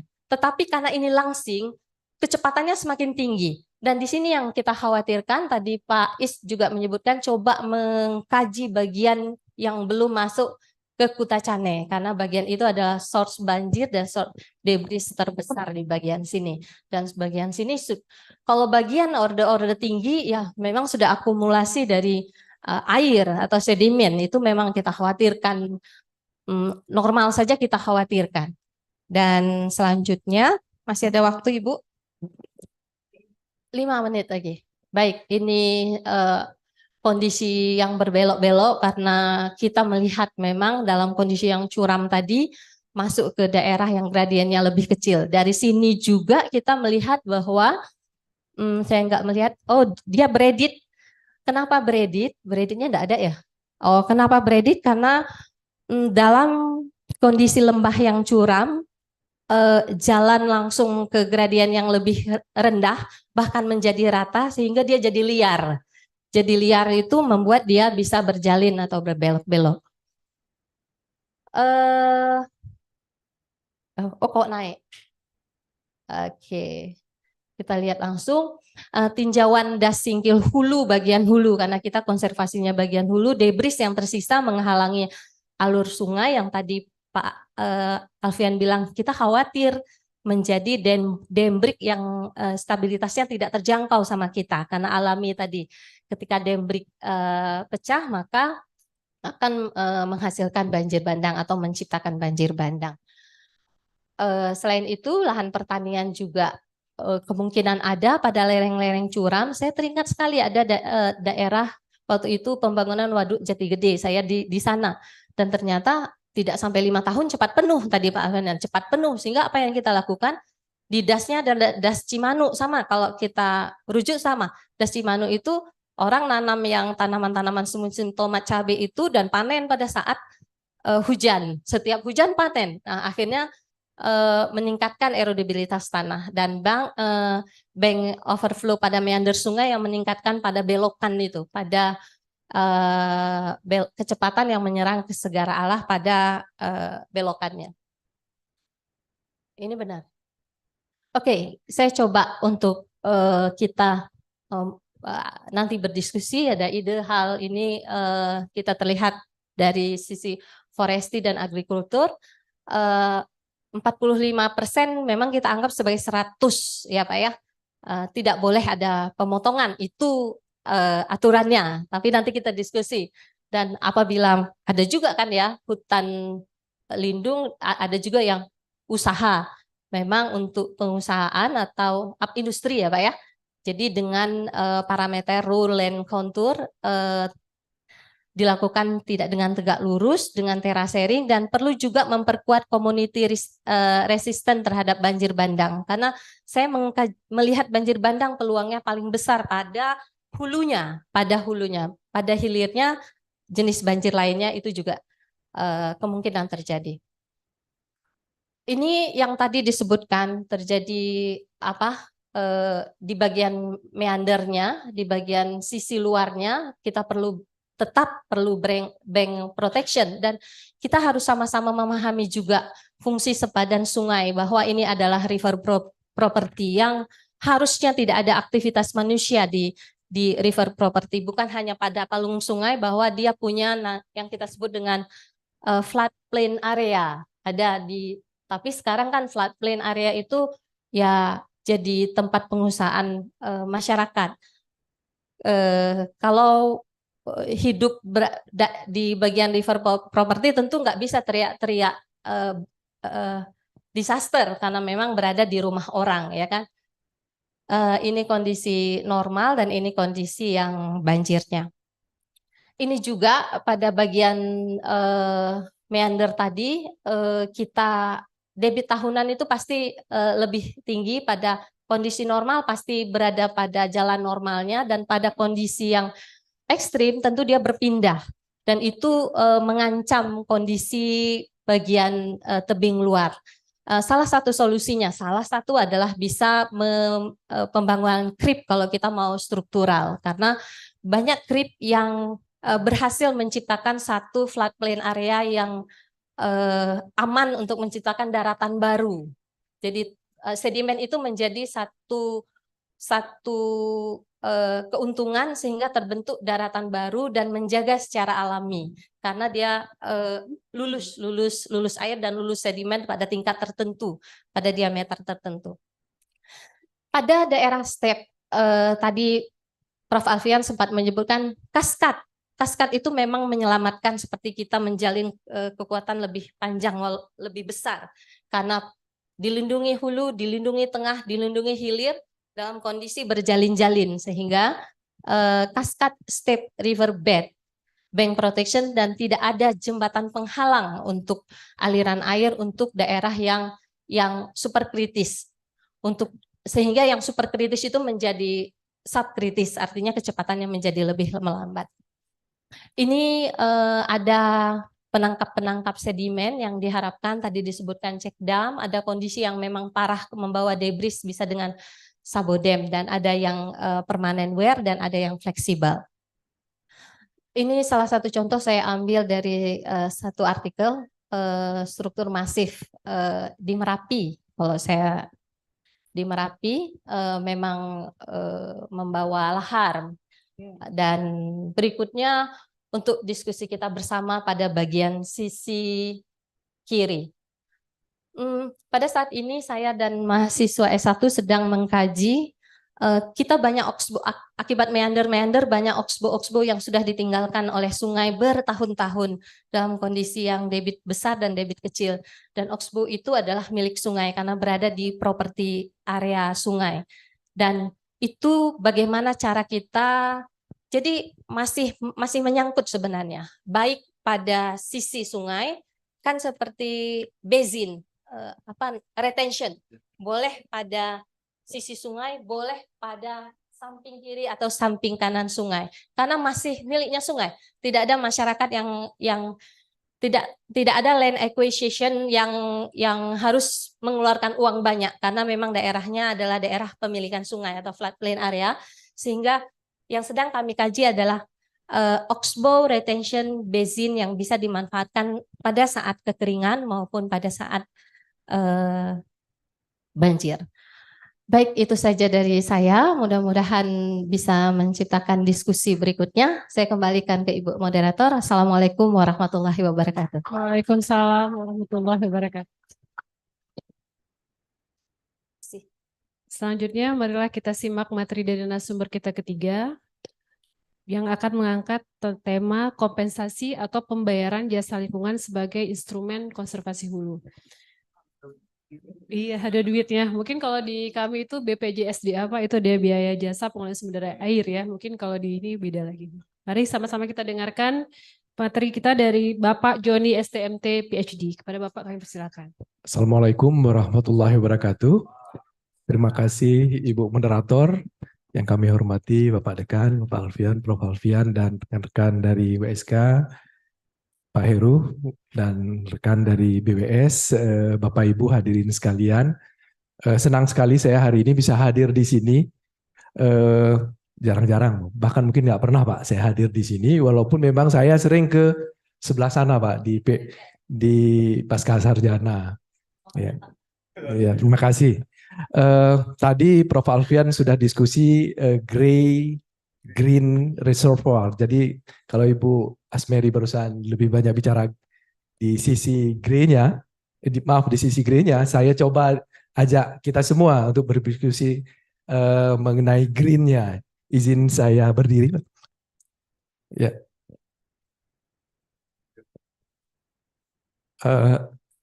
Saya mengajak Bapak Ibu semua kita untuk berdiskusi terkait dengan pembayaran jasa lingkungan sebagai instrumen konservasi hulu.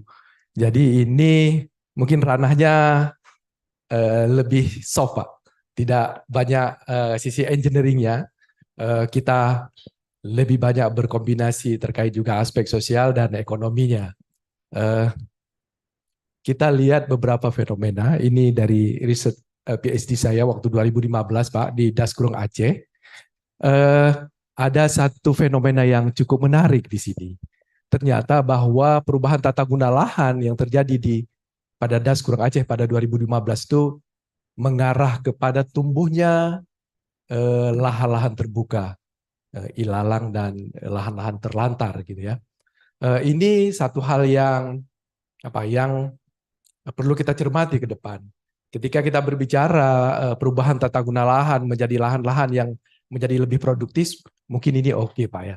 Karena kita harapkan seperti tadi Bapak sampaikan, bicara kehutanan atau bicara reboisasi dan sebagainya, kadang-kadang kita berhadapan dengan persoalan-persoalan ekonomi. Namun ternyata kehilangan tutupan justru mengarah kepada non-produktif Pak. Itu menjadi lahan terbuka atau menjadi ilalang. Bila kita melihat pada persentase perubahan lahan yang sebesar hampir 5%, hampir 6% menjadi lahan terbuka atau padang ilalang ini, 50% dari kehilangan hutan itu menjadi hutan sekunder. Dan 50%, 41% dari kehilangan hutan sekunder itu menjadi grass atau spare grass atau lahan-lahan terbuka. Ini menunjukkan bahwa ternyata kehilangan lahan kita tidak kepada sektor ekonomi, tapi lebih kepada eksploitasi kawasan. Ya, jadi setelah kayunya ditebang, ditinggal, atau hanya men-tagging wilayah saja, yang menguasai daerah tertentu, tebang-tebang, lalu itu menjadi lahan saya, lalu saya tinggal. Atau pada pemanfaatan-pemanfaatan lain yang tidak sustainable. Nah, ini menjadi persoalan ke depan. Sehingga apa? Lahan-lahan ini nggak akan terkelola dengan baik. Semua ini ternyata sama. Kalau kita melihat di sini, ini yang 2012, ini kita melihat justru tekanan-tekanan di hulu itu sangat besar Pak, untuk berubah menjadi kawasan-kawasan yang kemudian ditinggalkan seperti saya katakan tadi. Kalau di hilir memang sudah oke lah. Ini pertumbuhan kan lebih kepada urban ya, daerah-daerah terbangun begitu. Namun kan yang menjadi persoalan ketika di hulu ini, ketika kita bicara banjir dan sebagainya. Temuan ini ternyata relevan dengan atau mungkin juga sama dengan data terbaru ini dengan Sankey Analysis dengan tim teknis MMR 2023. Memang ini belum dipublish Pak datanya. Ini baru saja kita lakukan perhitungan. Perubahan tutupan kawasan hutan memang sebagian besar ke hutan primer. Dan di sini juga ditemukan ternyata juga 5,6% dari perubahan tutupan hutan ini menjadi area-area yang tidak produktif, juga menjadi daerah terbuka, menjadi daerah genangan yang tidak dimanfaatkan. Kalau masih dalam konteks pemanfaatan itu masih oke. Artinya secara ekonomi masyarakat akan hidup di sana.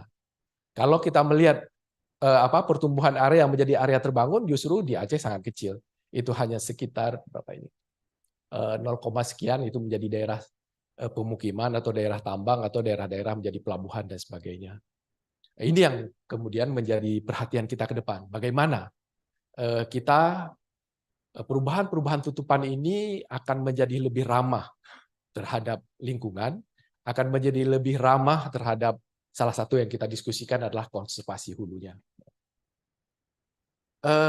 Ini hasil dari pemetaan secara kualitatif terhadap driven deforestasi hutan di Dasgrung Aceh. Ternyata perubahan tata guna lahan lebih banyak ditekan oleh faktor kesempatan kerja dan pemukiman. Ya, ini yang banyak memberi tekanan terhadap pengelolaan dasnya. Di sisi lain sebenarnya recognition ini semacam pengakuan terhadap lahan adat, kepemilikan secara kultur, secara budaya ini justru kami melihat bahwa itu berkontribusi positif. Berkontribusi terhadap pengelolaan dasnya sendiri. Demikian kalau kita bicara aspek tata ruang, aspek regulasi terhadap perlindungan lingkungan itu otomatis ya. Namun ini yang menarik sebenarnya. Yang kita mungkin belum menggarap begitu detail ya. Kita masih selalu pendekatannya regulatif. Pendekatannya adalah intervensi undang-undang, intervensi regulasi. Tetapi pengakuan-pengakuan terhadap aspek budaya, aspek penguasaan lahan, misalnya pemberdayaan mukim dan sebagainya, ini mungkin masih kecil Pak perannya. Ternyata hasil riset kami menunjukkan bahwa ini besar pengaruhnya untuk pengelolaan das. Oke, ini sebagai pengantar diskusi dulu saya kira ya. Lalu apa sebenarnya tantangan dalam konservasi hulu dalam konteks pembayaran jasa lingkungan? Yang pertama adalah harus melibatkan hulu dan hilir. Ini kuncinya. Yang kedua, pembayaran jasa lingkungan atau payment for environmental services ini, aktor utamanya ada di hulu. Jadi aktor utamanya di hulu. Ya.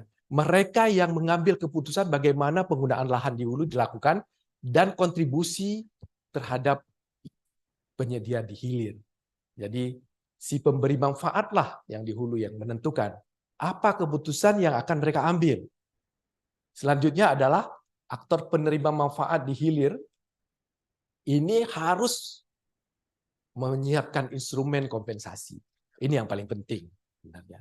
Kita di sini buka keran lalu dapat air yang bersih, Pak. Di rumah bahkan tengah malam jam 3 pagi. Tapi saudara-saudara kita yang tinggal di hulu itu kalau harus ke toilet jam 3 pagi harus bangunkan serumah karena 100 meter ke sungai gitu kan. Nah, ini kan tidak adil. Mereka yang menyediakan jasanya, tapi kita menikmati dan itu free. Ini yang tidak adil. Yang persoalan adalah konteks ini tidak bisa kita hitung secara matematis, tidak bisa kita hitung secara terukur. Karena ketika kita menyediakan satu kompensasi tertentu dari hilir ke hulu, maka dampak manfaat juga tidak langsung direct. Saya menyediakan 1 miliar, maka tidak berarti 1 miliar uangnya akan langsung kembali. Itu persoalan. Karena dia nggak akan pernah market base. Itu persoalannya. Sehingga di sini adalah prinsipnya adalah kesukarelaan. Nah ini yang susah. Kita di timur kan bicara kesukarelaan ini susah. Kalau waktu tsunami atau banyak saudara-saudara kita dari negara-negara maju menyumbang dan sebagainya, karena mereka di meja makan sudah bicara 4 sehat 5 sempurna, Pak kan. Kita di sini kan belum, Pak. Jadi bagaimana bicara hal yang sifatnya kesukarelaan, yang sifatnya mandatori saja, masih susah kita penuhi, apalagi bicara secara voluntary gitu ya. Namun memang inilah sebenarnya kuncinya. Selanjutnya adalah terkait dengan penyedia jasa untuk menjamin stok. Ya, ini juga bagaimana penyedia jasa ini bisa secara continuous menyediakan, katakanlah misalnya dalam konteks das, penyediaan sumber daya air kah, atau prevensi terhadap banjir dan sebagainya yang secara continuous. Sehingga di hilir juga bisa mengalokasikan kompensasi yang juga continuous. Ini juga kadang-kadang susah. Kita based on project bicara 1 tahun kemudian ditinggal gitu. Atau based on project secara 1 tahun benefitnya belum kita lihat. Bahkan outcome-nya sendiri belum kita ukur gitu. Oke. Ini basic teorinya adalah pembayaran jasa lingkungan ini sebenarnya tipologinya adalah penyediaan sumber daya alam, pengaturan terhadap alam dan lingkungan, penyokong proses alam dan pelestarian secara budaya. Dia dapat secara pemanfaatan langsung atau market base, ini misalnya air, berapa harga dan sebagainya. Namun pemanfaatan yang tidak langsung ini yang justru lebih besar. Misalnya bagaimana terhadap tata kelola das, perlindungan keanekaragaman hayati, atau mitigasi terhadap perubahan iklim atau stok karbon misalnya pada hutan dan sebagainya. Pembayaran jasa lingkungan ini sebenarnya salah satu instrumen yang sudah didorong oleh pemerintah sehingga ke depan ini menjadi sebuah instrumen penting dalam perlindungan dan pengelolaan lingkungan hidup khususnya terhadap pengelolaan kawasan. Saya kira ini saya lanjut saja supaya cepat. Nah, secara regulasi sebenarnya mandatorinya sudah sejak terbitnya Undang-Undang 32 tahun 2019. Walaupun arahan teknisnya keluarnya 8 tahun kemudian melalui PP 46 tahun 2017 tentang instrumen ekonomi lingkungan. Sebenarnya kalau di level Aceh juga sudah cukup banyak diskusi tentang ini dari regulasi. Misalnya pada Kanun 2 2011 pada pasal 10 menyatakan pembayaran jasa lingkungan sebagai suatu strategi pengelolaan lingkungan hidup. Ataupun pada Kanun nomor 7 tentang pengelolaan das terpadu ini pada pasal 28 menyatakan bahwa pemerintah hilir dapat memberi pembayaran jasa lingkungan kepada pemerintah hulu. Namun tantangan masih kita lihat, misalnya salah satu adalah misinterpretasi terhadap konsep. Kita masih menemukan bahwa pemaknaan skema instrumen ekonomi ini atau pembayaran jasa lingkungan sebagai retribusi pemerintah. Jadi ketika masuk menjadi retribusi, uangnya tidak akan pernah kembali sebagai restorasi kawasan atau penyelamatan kawasan dan sebagainya. Ini uangnya bisa kemana-mana gitu ya. Jadi tidak pernah efektif dari jasa atau imbal jasa atau kompensasi dari jasa lingkungan ini kembali kepada restorasi lingkungannya.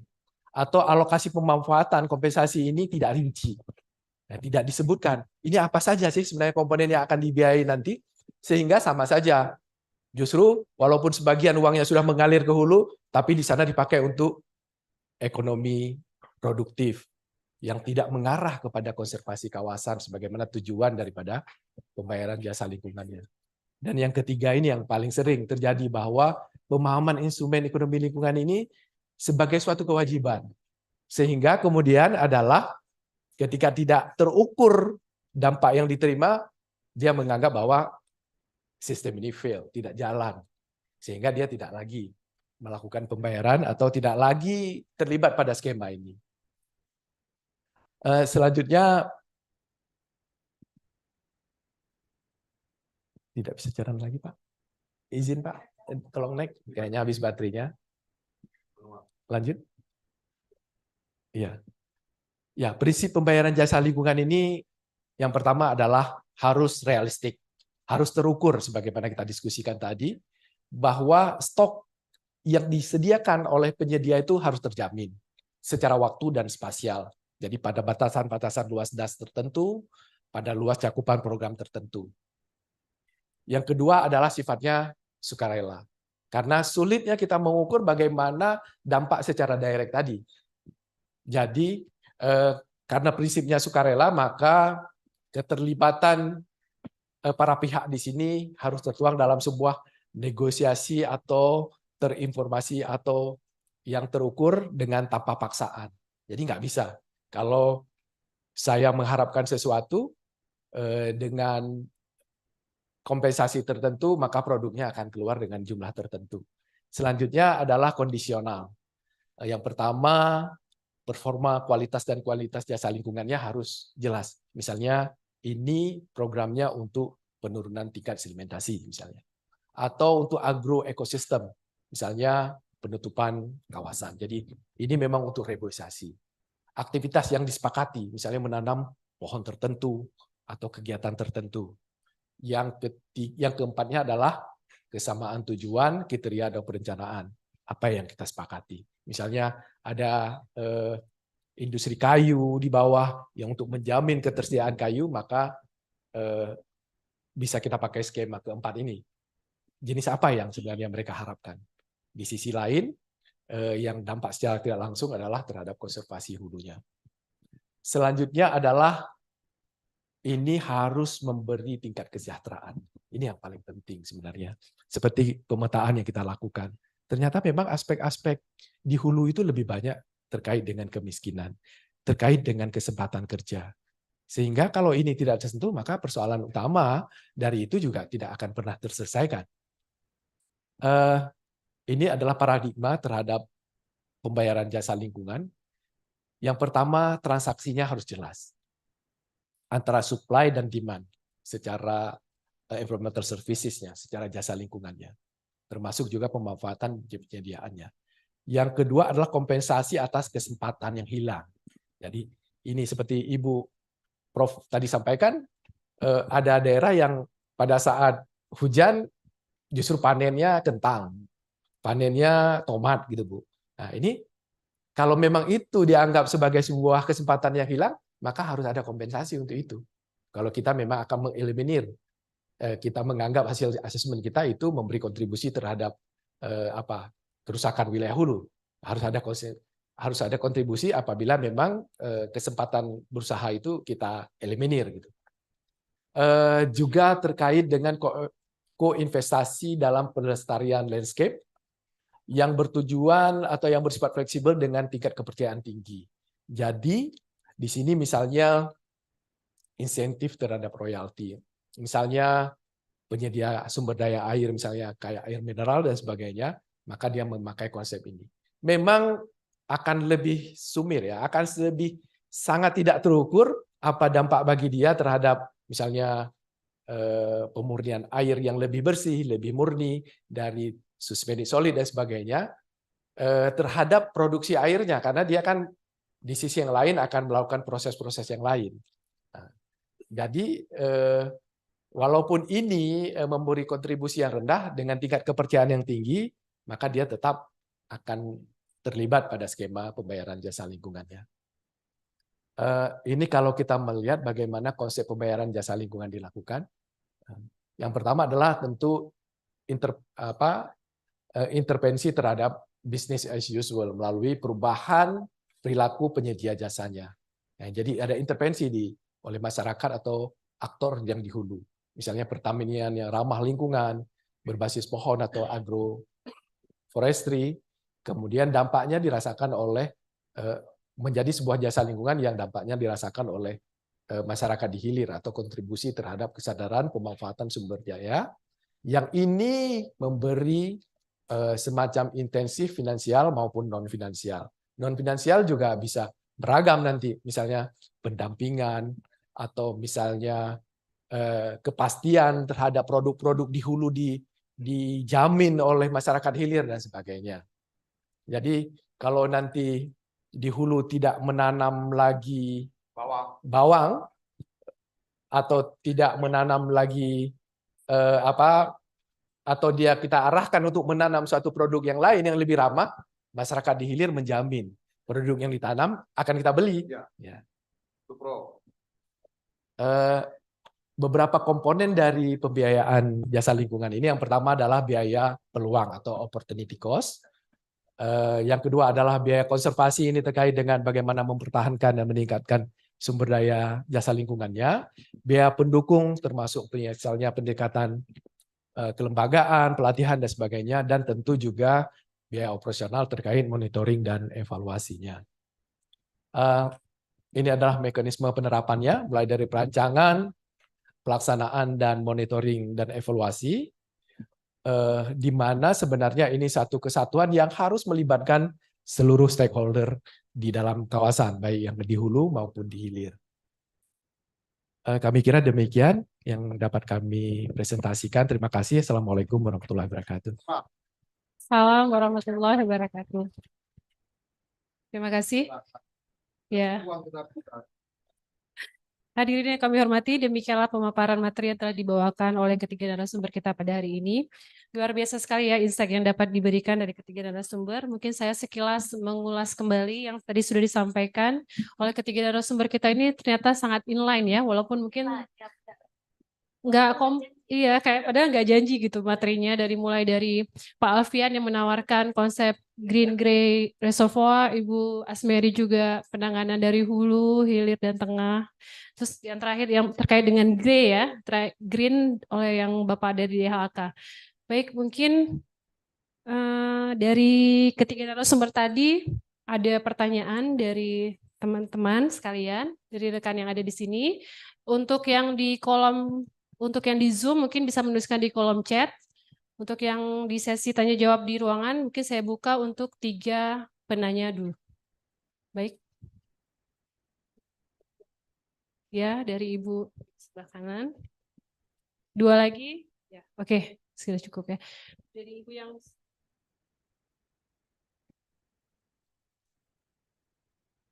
sebutkan nama ya Ibu, walaupun kami sudah kenal semua. Baik, Assalamualaikum warahmatullahi wabarakatuh. Waalaikumsalam warahmatullahi wabarakatuh. Nama saya Nurbaiti dari BWS Sumatera 1. Terima kasih atas kesempatannya. Sangat menarik diskusi interaktif hari ini. Dan ketiga pemateri kita, tiga narasumber kita itu saya garis bawahi itu semuanya membicarakan terkait dengan erosi dan sedimentasi. Tapi tema kita hari ini adalah konservasi di hulu. Nah, bicara konservasi di hulu itu sangat menarik dan membuat kepala pusing. Kenapa? Kita bicara konservasi berarti kita bicara bagaimana kita mengelola sungai mulai dari hulu sampai ke hilir. Dan itu tidak bisa sendiri. Nah, tadi saya mendengar Pak Alfian memaparkan bagaimana lahan tanpa vegetasi dengan yang bervegetasi ya Pak ya. Kalau kita lihat fenomena sekarang, Aceh Pak. Aceh itu hampir setiap tahun berkali-kali banjir. Nah, kalau kita menurut saya bisa kita kategorikan itu ke vegetasi tanpa vegetasi. Ya Pak ya. Kenapa? Semua hulu kita sudah gundul Pak. Sudah gundul. Dan ini menurut saya ini sangat ekstrim. Masuk ke dalam yang ekstrim. Bapak tadi juga menjelaskan bahwa tidak bisa kita menangani banjir itu dengan satu cara, dengan menggunakan green reservoir saja, tapi harus dikombinasi dengan green reservoir. Nah, di sini menarik, sangat menarik, Pak. Kenapa sangat menarik? Di green itu kita bicara hutan, bicara lahan, bicara konservasi tanah dan lahan. Nah, kenapa tidak kita lakukan? Ini kaitannya dengan Bu Mary tadi. Di permasalahan yang disebutkan erosifikasi, sedimentasi dan sebagainya gitu. Nah, di dalam penanganan yang ditawarkan itu ada reboisasi.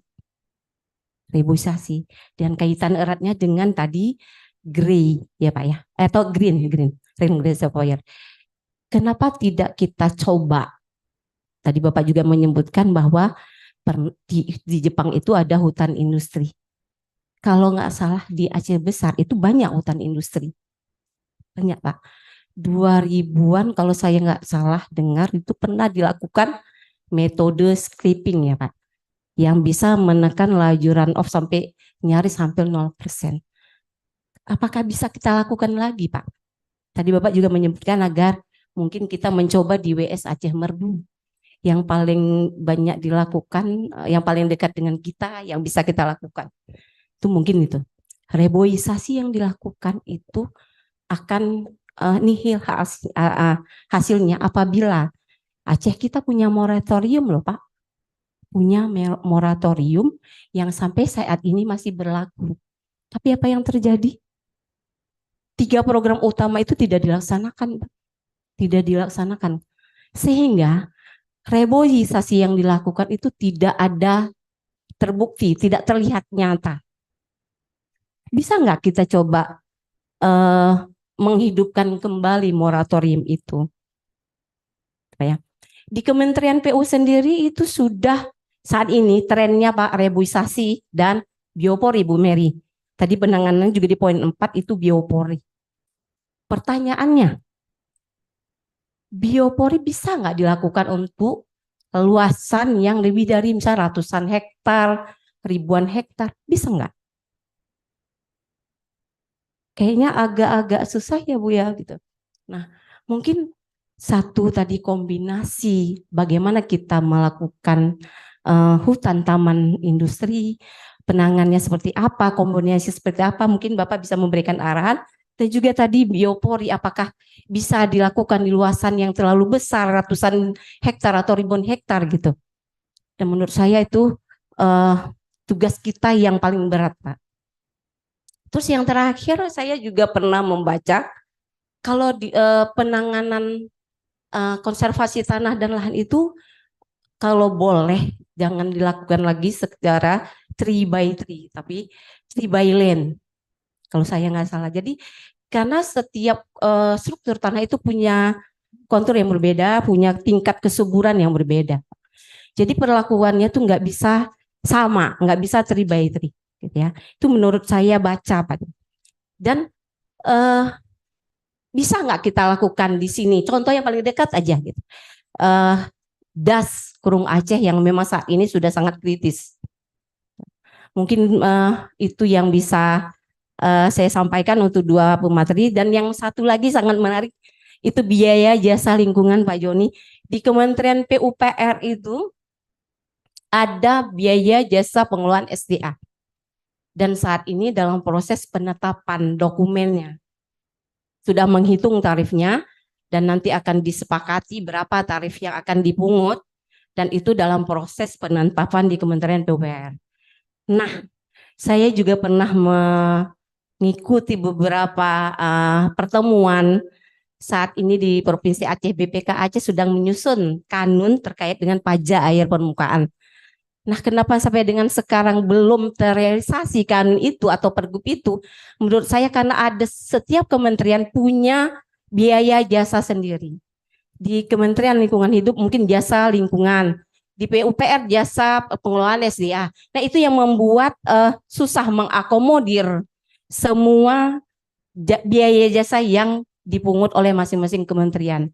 Mungkin itu menjadi perhatian kita juga Pak ke depan, karena pajak air permukaan itu yang memungut adalah pemerintah daerah. Mungkin itu yang ingin saya sampaikan. Mohon maaf apabila ada yang salah. Terima kasih. Assalamualaikum warahmatullahi wabarakatuh. Waalaikumsalam warahmatullahi wabarakatuh. Selanjutnya penanya kedua di sisi kiri.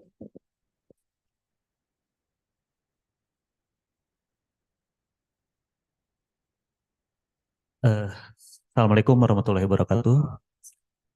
Ya, sebelumnya perkenalkan saya Andri, Pak, dari BWS Sumatera 1. Kalau saya tadi perhatikan antara narasumber satu kesatuannya menyambung mulai dari Pak Alfian, Bu Asmeri, dan juga Pak Joni. Tentu itu suatu hal yang menarik, Pak. Dari kami ada beberapa yang menjadi catatan kami, Pak.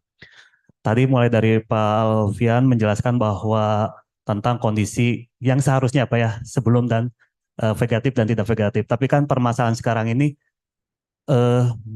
pertumbuhan penduduk ada, Pak. Otomatis berubah, kebutuhan ekonomi juga tinggi.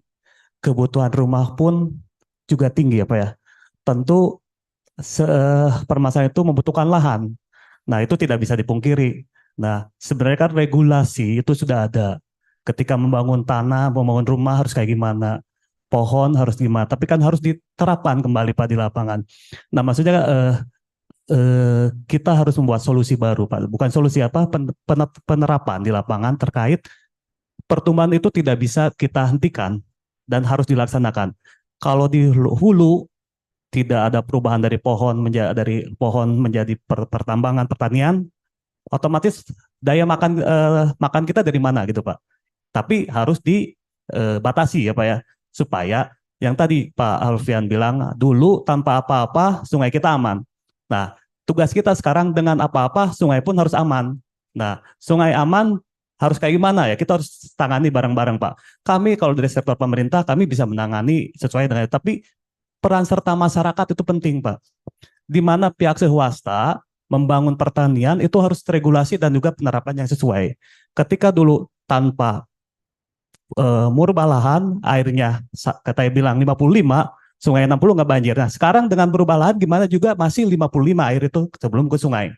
Nah, itu regulasi sebenarnya ada, tapi daya kesadaran masing-masing masyarakat itu belum ada. Nah, itu tugas kita sebagai kami pemerintah dan Bapak sebagai dari kampus Pak dan juga masyarakat harus sadar terkait itu.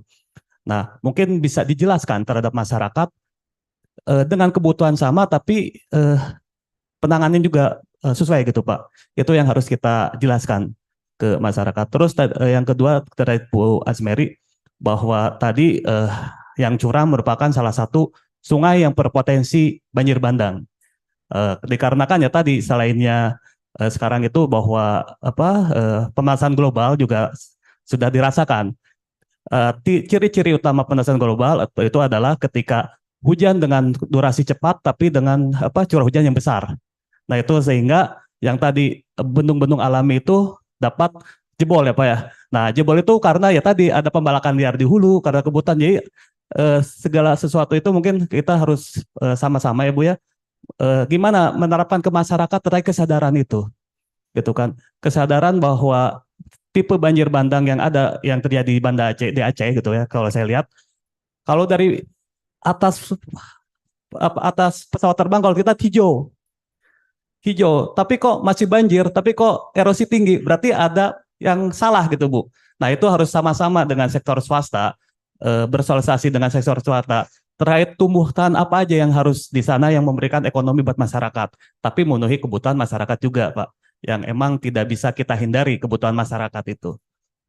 Nah terkait tadi Pak Joni juga menjelaskan terkait di hulu ya Pak ya, tadi bahwa biaya itu juga saya baru tahu ya Pak, baru dengar Pak, gitu kan. Mungkin satu informasi buat kami bahwa hutan di kita ini kan Pak, khususnya di Aceh tadi saya bilang bahwa di sebagian wilayah bagus, sebagian wilayah tidak, karena mungkin pengawasan dari penjaga hutan pun belum penuh ya Pak. Terus ada kebijakan lain ya Pak ya. Nah mohon mungkin dengan dana-dana tersebut bisa memperkuat kita terkait pemantauan hutan dan juga pemanfaatan hutan Pak yang lebih efektif Pak. Mungkin dari saya segitu Pak. Terima kasih. Wassalamualaikum warahmatullahi wabarakatuh. Waalaikumsalam warahmatullahi wabarakatuh. Selanjutnya satu lagi dari tengah ya tadi ya. Baik, Assalamualaikum warahmatullahi wabarakatuh. Perkenalkan, saya Ridho Zofafik. Saya dari program studi S1 Teknik Elektro. Nah, sebelumnya tanpa mengulangi salamat saya, mungkin pertanyaan saya tidak lebih kritis daripada Bapak Ibu yang lain tadi yang bertanya. Nah, mungkin di sini semua pada sepakat kalau misalnya air itu sumber kehidupan. Nah, namun pada beberapa bulan yang lalu itu banyak terjadi kekeringan di berbagai daerah akibat dari musim kemarau. Namun di saat musim hujannya, ini malah kebalikannya. Ini malah menjadi banjir di daerah tersebut. Nah, saya pikir ini tuh seharusnya ada tata kelola perairan yang baik di kawasan tersebut. Nah, salah satunya mungkin dengan pembuatan sebuah waduk. Di lain itu juga, saya pikir karena saya dari teknik elektro, saya pikir kalau misalnya listrik itu sudah menjadi kebutuhan khusus juga bagi kita. Nah,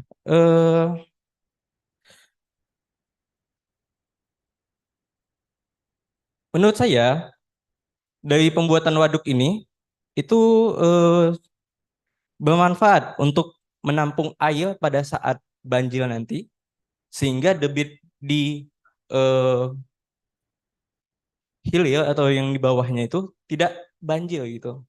Nah, namun pada saat kemarau juga ini menjadi satu wadah untuk menampung air tadi sehingga dialirkan lagi. Sehingga tidak terjadi kemarau gitu. Nah, selain itu juga waduk ini juga bisa dimanfaatin sebagai PLTA begitu. Nah, seperti salah satunya yang ada di Asahan. Itu tuh sangat bermanfaat bagi warga sekitar untuk menjadi salah satu sumber listrik mereka gitu. Nah, jadi di sini saya mau minta tanggapan kepada Bapak Ibu sekalian terkait dengan opini saya tadi mengenai penanggulangan dan pemanfaatan dari banjir tersebut. Terima kasih. Terima kasih. Bagus ya pertanyaannya. Mungkin saya dari teknik elektro ya. Mungkin saya ulang kembali Bu. Pertanyaan yang pertama dari Ibu Bet itu Ibu Nurbaiti itu terkait dengan konservasi hulu. Mungkin itu lebih ke arah kebijakan ya. Kebijakan-kebijakan apa yang bisa kita ambil dalam rangka menangani konservasi hulu dalam rangka penanggulangan banjir. Terus ada juga tentang biaya jasa konsultasi. Ini mungkin hanya sebagai masukan saja mungkin dari Ibu Nurbaiti terkait dengan biaya jasa lingkungan. Selanjutnya ada pertanyaan dari Bapak Andri itu terkait dengan peran masyarakat ya. Jadi yang bisa kita garis bawahi itu terkait dengan peran masyarakat. Selanjutnya dari Bapak Taufik tadi tentang pemanfaatan waduk ya. Memang sekarang kan pemanfaatannya harusnya sudah multipurpose mungkin ya. Mungkin kita akan lebih dalam dengan para narasumber kita. Mungkin dimulai dari Pak Alfian. Terima kasih Bu Nurweti. Ini menarik nih. Ini saya berhayal nih. Di Das Kurang Aceh misalnya. Ini juga mungkin menjawab pertanyaan Pak Andri. Apabila kita bisa mengidentifikasi lokasi-lokasi yang mempunyai peluang, potensi untuk ada tampungan, istilah di PU namanya kan KOM kan, ada KOM, ya kan, tampungan alamnya itu kan tidak semua tempat ada tuh kan. Nah, KOM di mana juga secara apa tuh produktivitas airnya juga memungkinkan, kapasitas produktivitasnya itu bisa kita analisis kata dengan ripple diagram memungkinkan, maka daerah tersebut kita rekomendasi menjadi sebuah GRI reservoir, kan gitu ya. Misalnya di Das Kurang Aceh, tentu banyak tempat itu. Nah, kalau itu kita bisa rekomendasi dan insya Allah akan dibangun, maka kita punya alasan menjaga green reservoirnya, ya kan? Nah, sehingga kompensasi tadi yang seperti Pak Joni katakan bisa terlaksanakan. Masyarakat akan jaga itu. Nah, dia akan tahu bahwa kalau hutannya diganggu, maka green reservoirnya terganggu. Green reservoir dijaga, kan gitu? Nah, ini juga Pak Andri, sehingga nanti ada kawasan-kawasan yang bisa kita coba rekomendasi. Karena ada green reservoir, maka kegiatan pertumbuhan apapun di sana akan kita tinjau ulang misalnya. Hanya boleh untuk pertanian. Untuk yang sifatnya pengembangan perumahan industri, mungkin di luar batasan subdasnya itu. Kita kan punya subdas itu kan. Setiap green reservoir punya daerah tangkapannya gitu. Nah, itu coba kita kawal gitu. Nah, apalagi kalau kita libatkan masyarakat, maka kearifan lokal kita munculkan, kemandirian mereka harus kita munculkan. Kita belum punya kearifan lokal namanya panghutan. Ya kan, ya Pak Profesor ya. Pawang laut ada pawang hutan, dan panglima hutan sorry. Panglima hutan dan panglima laut. Nah, itu kita hidupkan, masyarakat dilibatkan. Melibatkan masyarakat ini tidak seperti yang kita omongkan saja. Kan dunia maju ke depan. Sekarang udah maju daripada yang dulu. Dulu kearifan lokal bisa diturunkan ilmunya dari turun-temurun. Sekarang kita berikan teknologi. Kita beri kemampuan, kapasitas, keterampilan, teknologi, kita berikan kepada mereka. Sehingga juga mereka merasa hidupnya di dunia modern. Jangan kita bayangkan kearifan lokal ini seperti zaman dulu gitu kan. Nah, maka nanti yang Pak Joni katakan tadi bisa jalan. Saya yakin itu. Mereka diberi semacam kebanggaan lah. Semacam kehormatan mengawal tersebut, kearifan lokal. Dan itu kami sebut dengan kemandirian. Sedang kami kerjakan dengan Prof. Darusman. Dia memanfaatkan one flow multipurpose, juga menjawab pertanyaan adik tadi, kita menciptakan PLTMH. Itu masyarakat nanti. Nah gitu, Bu Betty, secara singkat seperti itu. Nah kalau itu terjadi, maka tentu perlu revitalisasi akan dilaksanakan, ya kan? Nggak akan terganggu tuh. Yang jelas tujuan akhirnya apa? Sekarang ini masyarakat diajak berpartisipasi, tapi dia bingung juga itu. Tujuan akhirnya apa? Tidak tuntas. Kemudian kebutuhan dia juga nggak dipenuhi. Tentu mereka mencari jalan keluar sendiri kan. Ah ini lebih bagus saya tebang hutan gitu kan, karena bisa menyelesaikan persoalan saya hari ini atau besok gitu kan. Tapi kalau diajak memikirkan masa depan, apalagi ada berbagai macam skema Pak Joni ya, maka itu lebih menarik. Saya pikir jawaban saya untuk Bu Betty dan juga mungkin sekaligus dengan Pak Andri.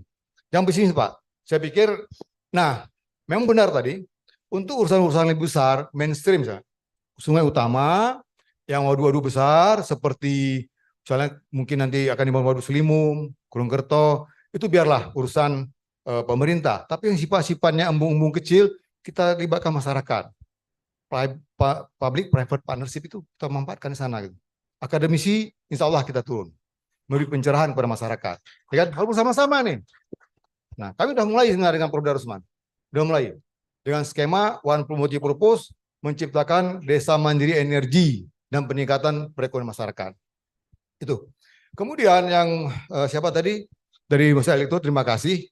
Ini kayaknya terprovokasi karena dekan yang suruh masuk tadi ya. Bu Mary heran, kok ada Elektro? Saya suruh masuk semua Pak Heru.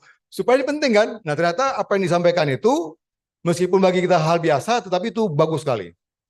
Waduk itu ada namanya multipurpose. Nah itu semua ada di sana. Pembangkit PLTA-nya ada, pemanfaatan untuk air minumnya ada, untuk irigasinya ada, dan rekreasinya juga ada di sana.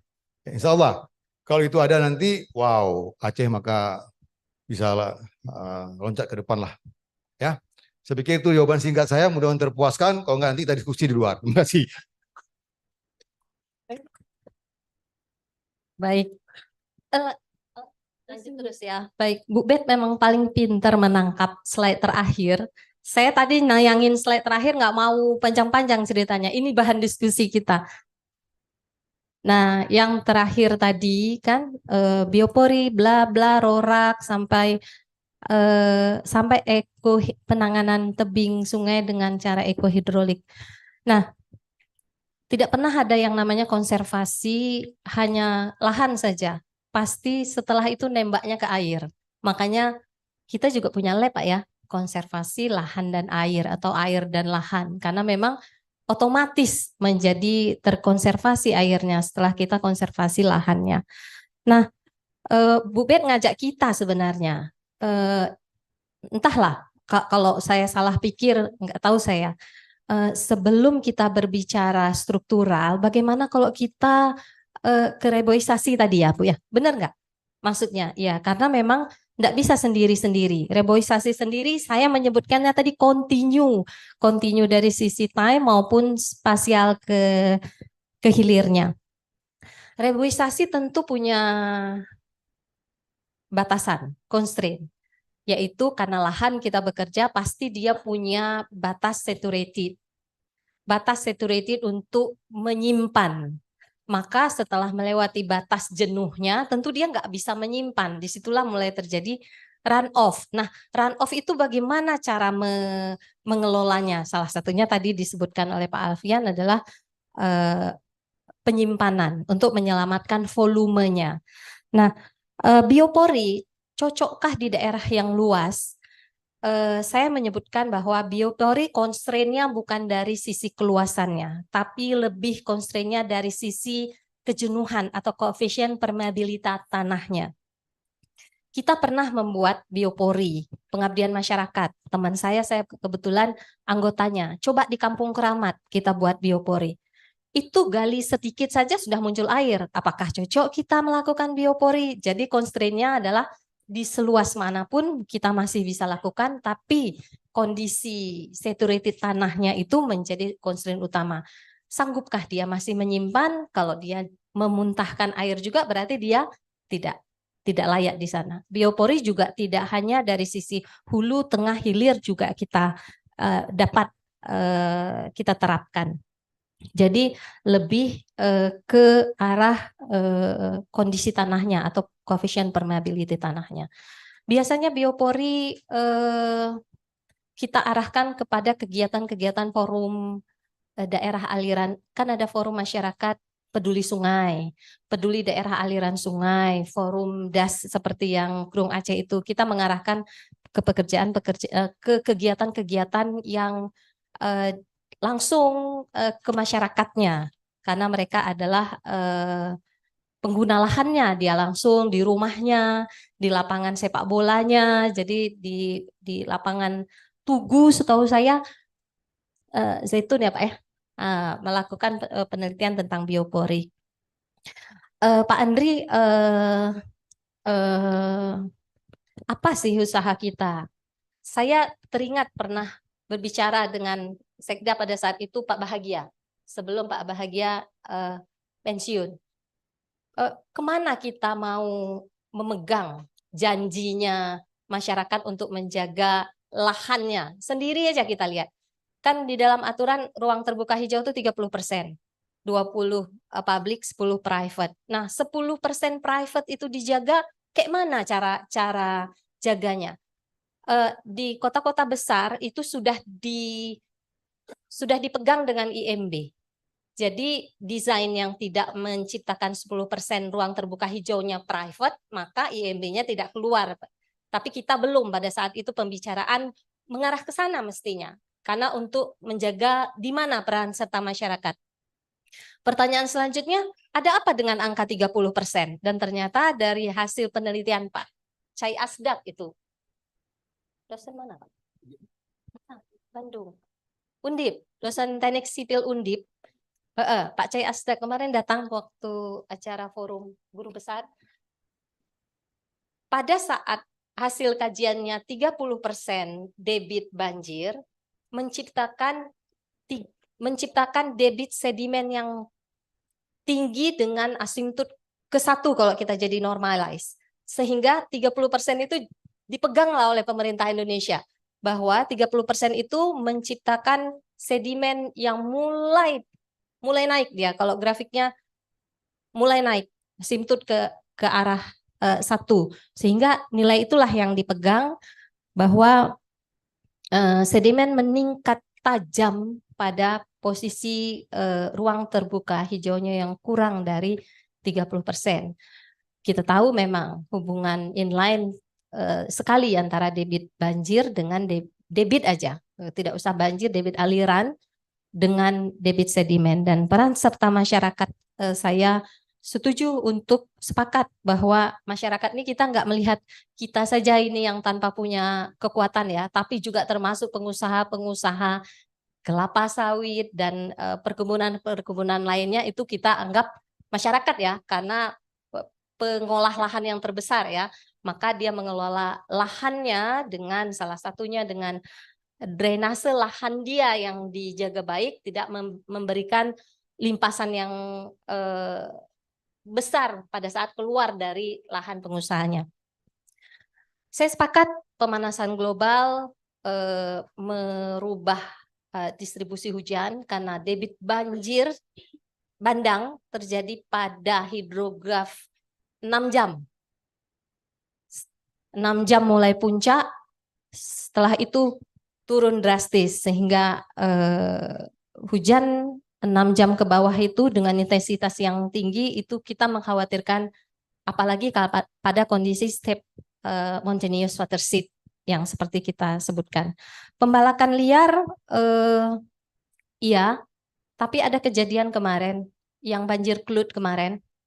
Saya melihat foto-foto yang debris yang terjadi bukanlah gelondongan yang sudah diusahakan, tapi memang pohon dengan akar-akarnya. Mohon maaf kalau hanya sedikit foto yang saya lihat, tetapi kan terlihat ada daerah yang memang pembalakan liar.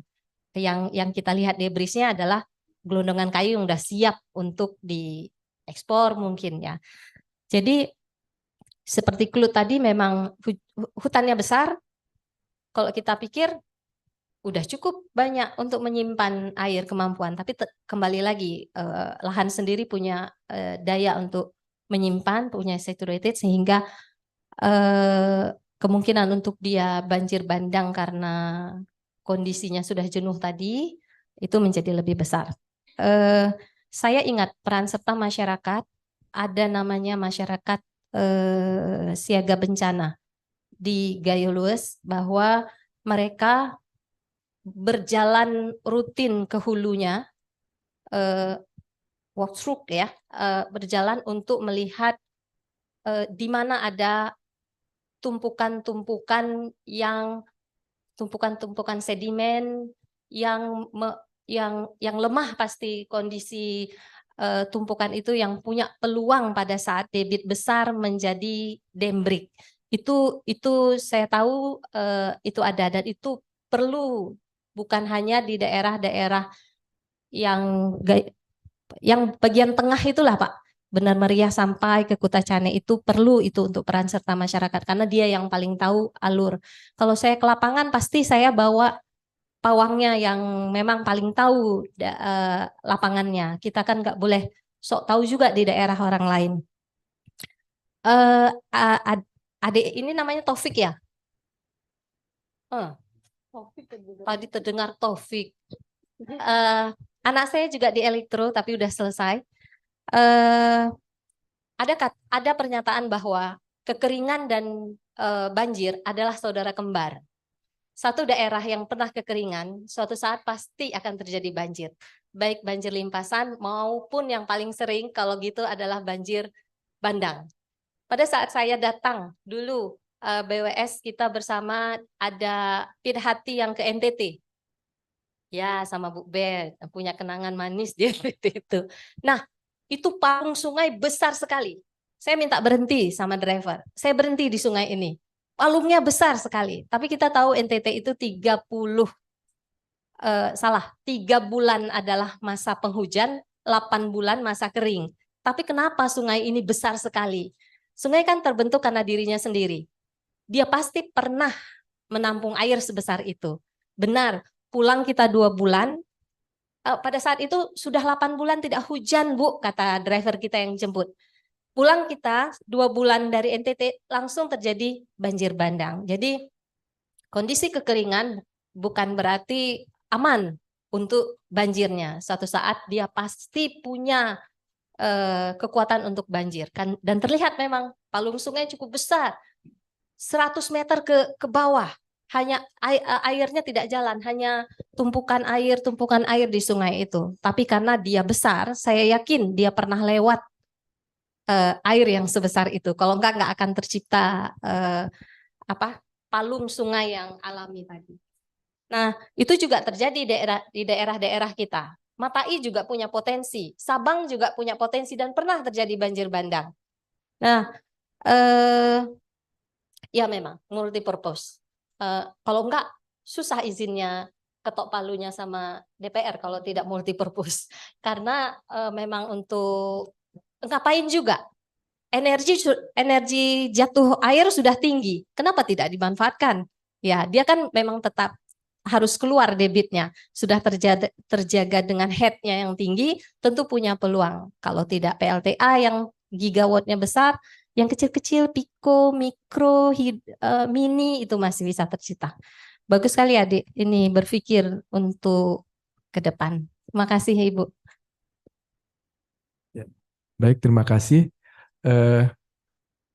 Saya sepakat ya dengan Ibu Nurbaiti tadi bahwa walaupun mungkin tidak semua karena kita memang belum punya data seluruh ya hulu ya, tapi memang hulu kita sudah mulai gundul ya. Salah satunya tadi seperti kami tunjukkan pada data pada Das Kurung Aceh. Yang kedua terkait moratorium, Bu. Sampai hari ini sebenarnya kita masih moratorium ya. Tidak ada izin baru untuk pemahatan kayu terutama HPH. Artinya ini dua fenomena yang berbeda, namun di sisi yang lain kita berhadapan pada kerusakan wilayah hulu gitu ya. Yang pertama tentu kalau kita bicara terkait dengan pengawasan, pengendalian oleh sisi pemerintah, katakanlah pemerintah ini bekerja 12 jam, masih ada 12 jam lagi yang kosong gitu kan. Jadi tetap saja kita mendengar informasi bahwa kalau kita memesan kayu datangnya jam 3 pagi ke rumah gitu ya. Itu memang benar adanya gitu. Jadi memang sulit ketika pemerintah hanya sendiri yang bergerak tanpa bagaimana masyarakat seperti Pak Alfian sampaikan tadi, ketika masyarakat tidak secara ekonomi tidak tersentuh oleh sebuah proses atau oleh sebuah program, tentu mereka akan mencari jalannya sendiri untuk menyelesaikan persoalan ekonomi. Demikian juga halnya seperti jasa lingkungan, misalnya terkait dengan pemanfaatan air atau pajak air. Kita masih temukan bahwa ternyata pajak air, retribusi air ini tidak kembali kepada konservasi dasnya, namun menjadi PAD yang pindahnya ke pembangunan jalan, pindahnya ke pembangunan gedung dan sebagainya. Akhirnya kembali lagi bahwa dana-dana yang terkumpul dari sebuah proses atau sebuah ekstraksi sumber daya alam walaupun secara tidak langsung tidak kembali ke konservasi alamnya sendiri. Ini yang sebenarnya kita dorong. Di sisi yang lain, sekarang saya pada Komisi Penilai AMDAL itu hari ini hampir setiap hari memproses dokumen UKL-UPL untuk galian batuan yang kita selama ini kenal galian C. Nah, itu ada 2 kewenangan di sana. Yang pertama adalah nanti rekomteknya ke BWS bila kewenangan wilayah sungainya ada pusat, dan ke Dinas Pengairan bila kewenangan dasnya pada provinsi gitu ya. Artinya bahwa pengelolaan das kita ini kan belum integratif ya. Ini juga menjadi persoalan. Sehingga itu belum kita bicara hulu dan hilir, tapi bicara pada aspek pemerintah saja, itu belum terintegratif. Artinya bisa jadi arah-arah kebijakan kita dalam konservasi das ini juga tidak sama. Sehingga harapan kita, ada hulu yang baik, ada ketersediaan air yang continuous dan sebagainya juga tidak berjalan. Itu belum lagi bicara misalnya aspek tata ruang kita yang di hulu merencanakan sesuatu menjadi kawasan yang terbuka, apakah kawasan industri dan sebagainya, tapi di sisi lain sebenarnya DAS ini juga menjadi tumpuan harapan hidup bagi wilayah hilir. Nah ini juga masih sering kita lihat. Saya kira memang pendekatan hulu hilir ini harus integratif yang pertama, dan harus basisnya adalah monetary based transfer gitu ya. Tidak ada sesuatu tidak ada sesuatu yang bisa kita harapkan apabila memang kompensasi ini tidak nyata. Orang akan berpikir, apa urusan saya memikirkan hilir sementara saya juga tidak makan di hulu. Jadi kalau memang tidak ada monetary based transfer ini, memang tidak akan pernah bisa sustainable prosesnya. Saya kira ini juga sekaligus saya menjawab pertanyaan Pak Andri tadi. Tanpa keterlibatan masyarakat, Pak, memang tidak akan pernah bisa kita laksanakan. Pemerintah saja mendorong ke satu arah, tren ekonomi, tren kebutuhan masyarakat itu akan mendorong ke arah yang lain, Pak. Dan yang terakhir dari teknik elektro tadi Zulfafik, benar sekali bahwa pemanfaatan air yang optimal ini tentu akan menciptakan pemanfaatan yang lebih multiguna. Dengan begitu maka value-nya akan naik. Ketika value-nya akan naik, maka tentu ada kompensasi yang bisa kita harapkan. Kalau airnya hanya mengalir dari hulu ke hilir tanpa pemanfaatan, tidak jelas siapa aktor di sana yang memanfaatkan, ya juga kita tidak tahu. Akan mengambil benefit dari siapa untuk konservasi di hulunya. Jadi kalau memang akan ada bendungan, tentu operator yang mengoperasikan pemanfaatan energi listrik bisa kita ajak berkolaborasi. PDAM yang memanfaatkan air bisa kita ajak berkolaborasi. Apakah air dipakai untuk irigasi, lahan dan sebagainya juga bisa kita ajak berkolaborasi. Jadi dengan banyak aktor tentu banyak benefit yang bisa kita tarik untuk konservasi di wilayah hulu. Kira demikian dari saya. Terima kasih. Baik. Terima kasih Pak. Mungkin waktu juga sudah mau pukul 12. Terima kasih atas ketiga pemateri. Sebenarnya ini ada pertanyaan di kolom chat, tapi mungkin kita DM saja karena kita rundown acaranya juga sudah mau jam 12, Bu. Mungkin izin. Mungkin kita masuk ke acara selanjutnya, yaitu terkait dengan kuis ya. Kuisis ya. Kita mungkin ada kuis, mungkin akan dipandu oleh Ibu Dian Dewi Ratna. Siap-siap ya. Yang di Zoom juga bisa ikut ya, Bu? Iya, oke. Ya, sekali lagi kita beri tepuk tangan untuk pemateri kita hari ini, ketiga narasumber kita. Waduh. Berat ya sepertinya. Agak serius sedikit ya. Ini kita akan sedikit relax ya. Bagi mungkin banyak yang mahasiswa-mahasiswa nih suka yang namanya kuis ya. Baru habis final ya. Ya, oke. Izin masih panas. Mungkin masih bisa kita charge lagi ya dengan kuis dari kita ya. Tapi tenang aja. Di sini kita bakal bagi hadiah. Ya, itu dia. Yang senang-senangnya aja dulu. Oh, boleh Bu, silakan. Karena kita menggunakan aplikasi ya. Pakai aplikasi ya? Oh, pakai akun, ya.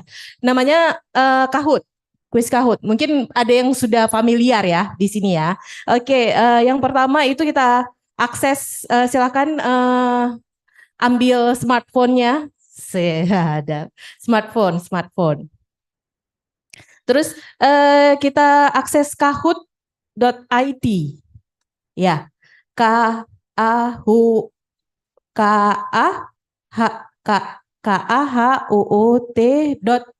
Sudah? Kahoot. Di browser ya, di browser. Apa saja boleh. Bebas. Mau Google.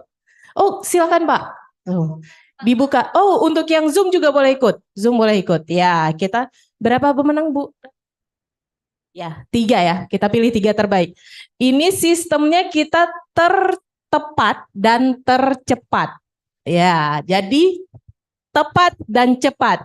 Kalau cepat tidak tepat, Tidak bisa juga. Kalau tepat tidak cepat, makin tidak bisa lagi. Ya. Iya. Harus semangat, Pak. .it, Bu. Ya. KA di browser aja, Bu. Ya, sudah. Selanjutnya masukkan PIN atau scan barcode seperti ini. Bisa PIN yang di atas 1449289 atau di scan barcode. Seperti yang di layar. Ya, sudah? Ya, boleh. Silakan, Bu, silakan.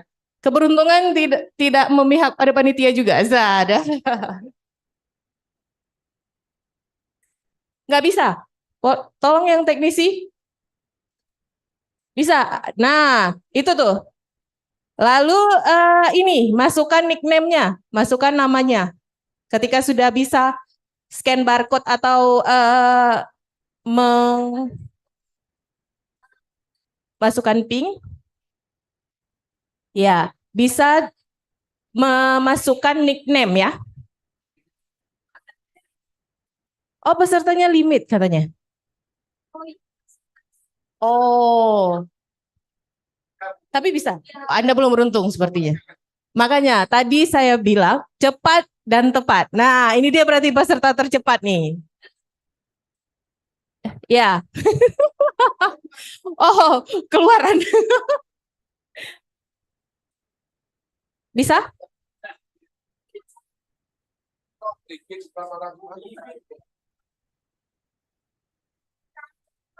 Oke. Bagaimana nih? Bagaimana?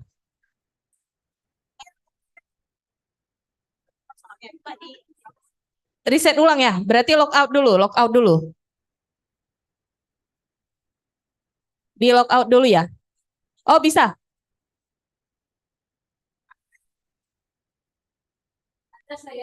Ada Ibu ya. Udah ada Bu Mary Jeffrey, Rahmat Haikal, Ira. Ira ini jangan-jangan Bu Ira nih. Aduh, ketahuan kan? Aduh, ordal ini ordal.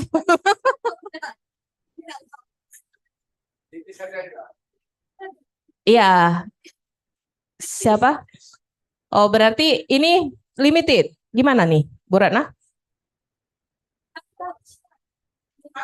Oke, berarti inilah nominasi yang bisa dengan cepat memasuki ya. Tepuk tangan sekali lagi, tepuk tangan dulu, tepuk tangan dulu. Bagi yang tidak bisa ya, mohon maaf kita belikan nasi kotak aja ya. Iya, oke. Oh ya, kita mulai dari sekarang ya. Oke, 1, 2, 3, silakan.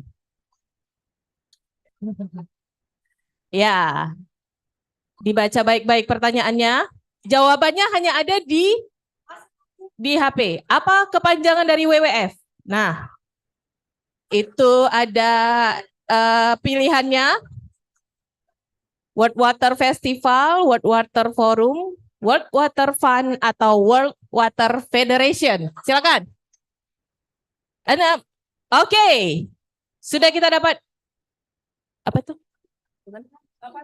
Ya, habis waktunya. Berarti yang benar adalah yang lingkaran, yaitu World Water Forum. Next.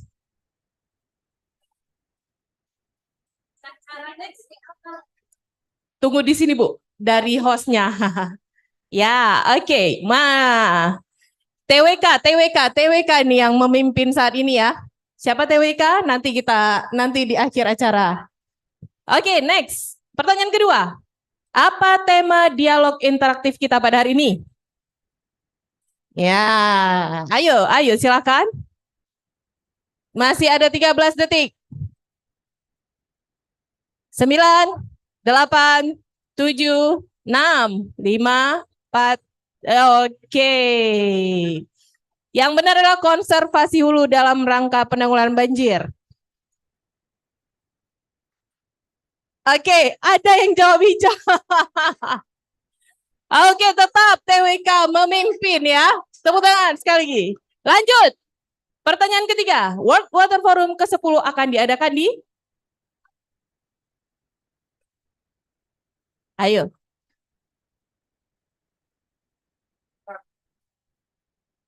Iya, di mana tadi? Yang betulnya adalah di Bali ya. Oke, kita lihat peringkat sementara. Iya, persaingan nomor 2 dan 3 ya. Nomor 2 dan 3 itu bersaing ketat ya. Lanjut, double point ya. Sebutkan nama lengkap beserta gelar tokoh berikut. Silakan. Ayo, matanya saja. Ya, kita cuma dikasih mata. Mata siapakah?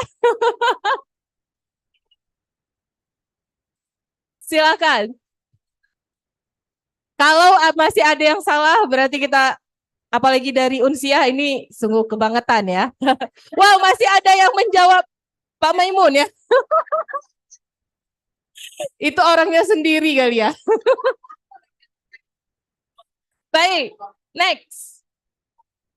Wow, ini salah nih. Ya, Isra yang pertama ya. Next, lanjut. Waduk, embung, dan bendung disebut juga dengan, silakan. Green, black, gray, brown. Ayo, jangan persamaan dengan warna kulit ya. Oh, oh nggak boleh. Maaf, maaf. Baik, jawabannya adalah gray reservoir. Dan ya, berarti memahami semua ya yang disampaikan oleh pemateri tadi. Ya, mayoritas. Ya, tetap Saudara Isra memimpin. Soal ke-6. Dalam ilmu mekanika teknik, perkalian gaya dengan jarak disebut? Aduh, ini yang baru-baru final nih, masih fresh nih ya. Ya. Telat ya Bu. Makanya Bu. Ya. Jaringan tidak berpihak pada Anda. Ya, jawabannya adalah momen. Oke.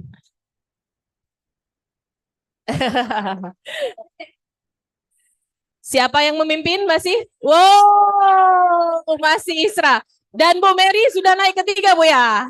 Biarpun. Ya Pak Alvin. Lanjut. Gambar berikut merupakan penjelasan siklus. Nah, siklus apa? Silakan, anak hidro pasti tahu, tapi anak elektro boleh cari contekan di sebelahnya. Waktunya 5, 4, 3, 2, 1. Jawabannya adalah hidrologi yang benar ya. Berarti pinter semua ini. Ya. Tetap. Oke. Itu kenapa ya? Next. Pertanyaan ke-8. Sebutkan nama lengkap Kepala Balai Wilayah Sungai Sumatera 1. Ya. Ayo, yang mau masuk ke balai.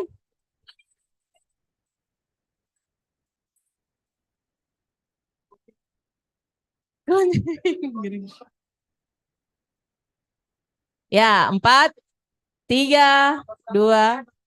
Ya, siap. Kalau salah, hadiahnya nggak dibagi, Pak ya. Iya. Oh, benar semua, Pak, ternyata.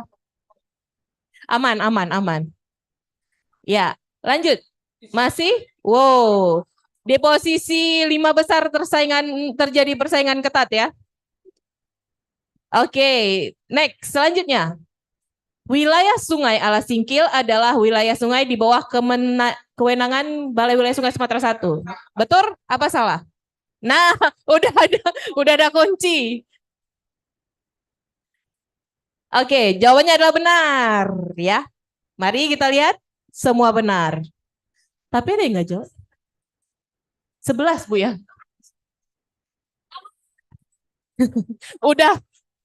Udah ngambek. Ya next silakan sebutkan nama lengkap beserta gelar Menteri PUPR saat ini. Ya.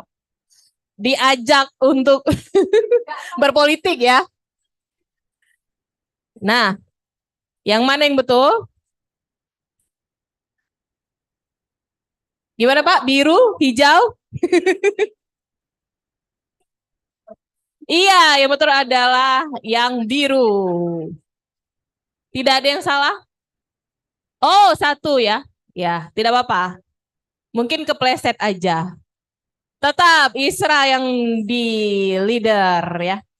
Ke-11. Di kampus manakah Profesor Dr. Ibu Asmeri menyelesaikan pendidikan doktoralnya?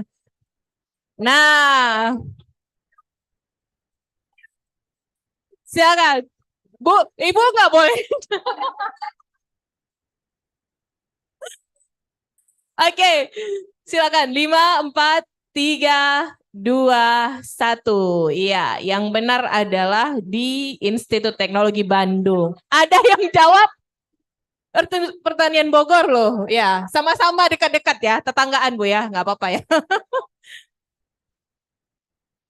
Ya, next. Ya.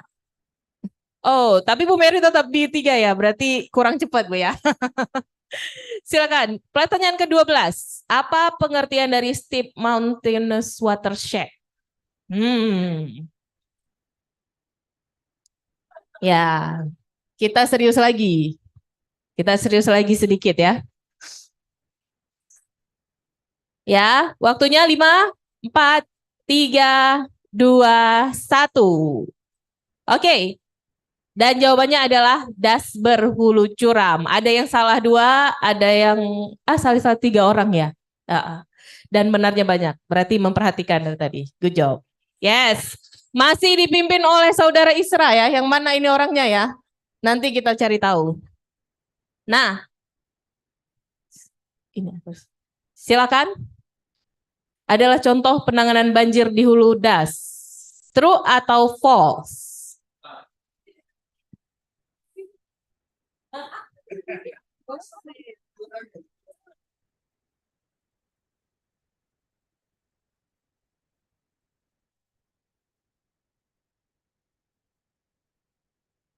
Oke, waktunya habis. Ya, true ya.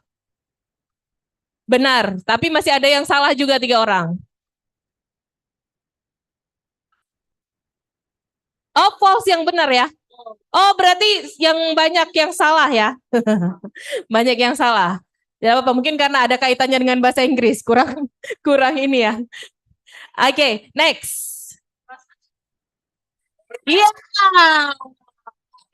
Nah, ini baru dosen ini, benar sekali. Ya, lanjut. Next. Pertanyaan ke-14. Saat ini Bapak Insinyur Joni STMT PhD bertugas di Dinas Lingkungan Hidup dan Kehutanan. Betul atau salah? Oh, sayang sekali Ibu. Koneksi tidak berpihak pada Ibu mungkin Bu ya. Oke, jawabannya adalah benar ya. Dah, next. Ya Bu. Ya. Posisinya tetap dipegang sama Nina. Yes. Oke, soal yang terakhir ya. Dan di bawah ini bukan merupakan komponen biaya pembayaran jasa lingkungan. Silakan.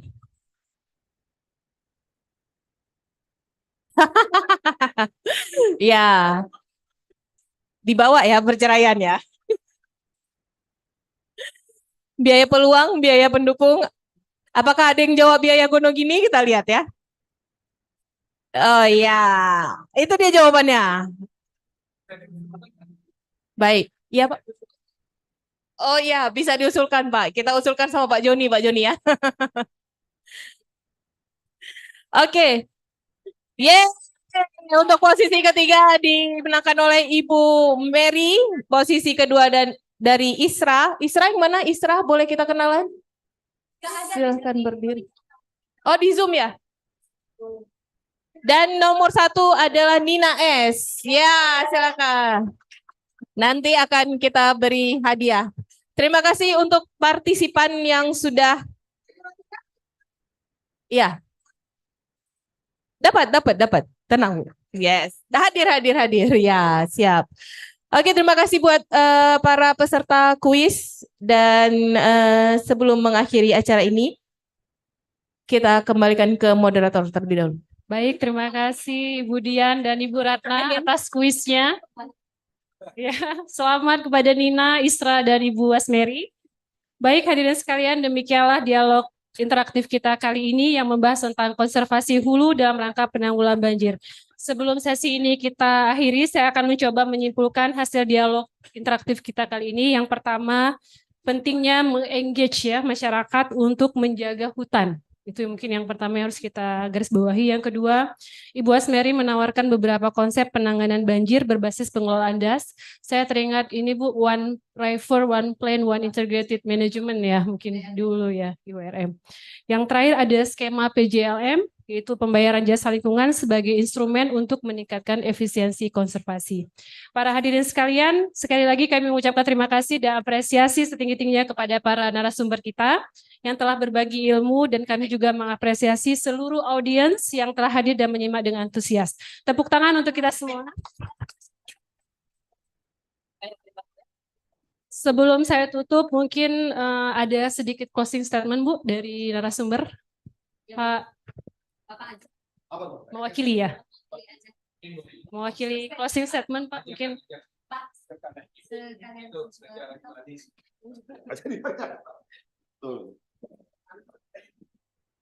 Terima kasih. Ini luar biasa. Selama saya jadi dosen, ada beberapa kali kita buat forum seperti ini Pak Heru. Tapi ini forum paling interaktif dan paling meriah lah. Tepuk tangan untuk kita semua. Mudah-mudahan ke depan kegiatan seperti ini tetap berlangsung. Apalagi kita pengurus hati Pak ya. Nanti kita akan mahati Pak. Hati. Juga kita sudah mendirikan forum Polan Das Gunung Aceh.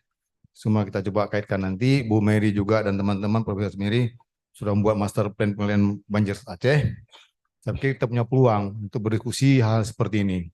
Didukung oleh para alumni, Bang Rumah Syaan, ada Dekan Win, ada Prof. Darusman, ahli konservasi air dan tanah di hulu. Dan Pak Berry, itu pemerhati yang suka protes. Nah, beliau bagus tuh sebagai pembangkit semangat kita kan. Nah, masalah batas das aja komplain dia batas das tadi. Dia bilang batas das sampai punggung bukit itu terlalu besar batas das katanya. Dia pula memutuskan terlalu besar. Memang hebat. Ya, menarik memang kan. Jadi ya, terima kasih. Cuman kita ingin mengingatkan bahwa persoalan air ini benar tidak bisa sendiri-sendiri, penanganan dari hulu sampai hilir, tapi jangan lupa bahwa yang memberi kontribusi ke daerah hilir itu seperti Pak Joni katakan tadi adalah orang di hulu.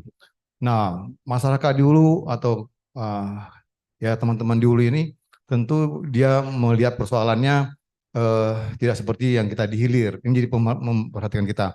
Dan kemudian jangan lupa anak-anak sungai itu memberi peran yang sangat penting sehingga menimbulkan bencana ke daerah hilir.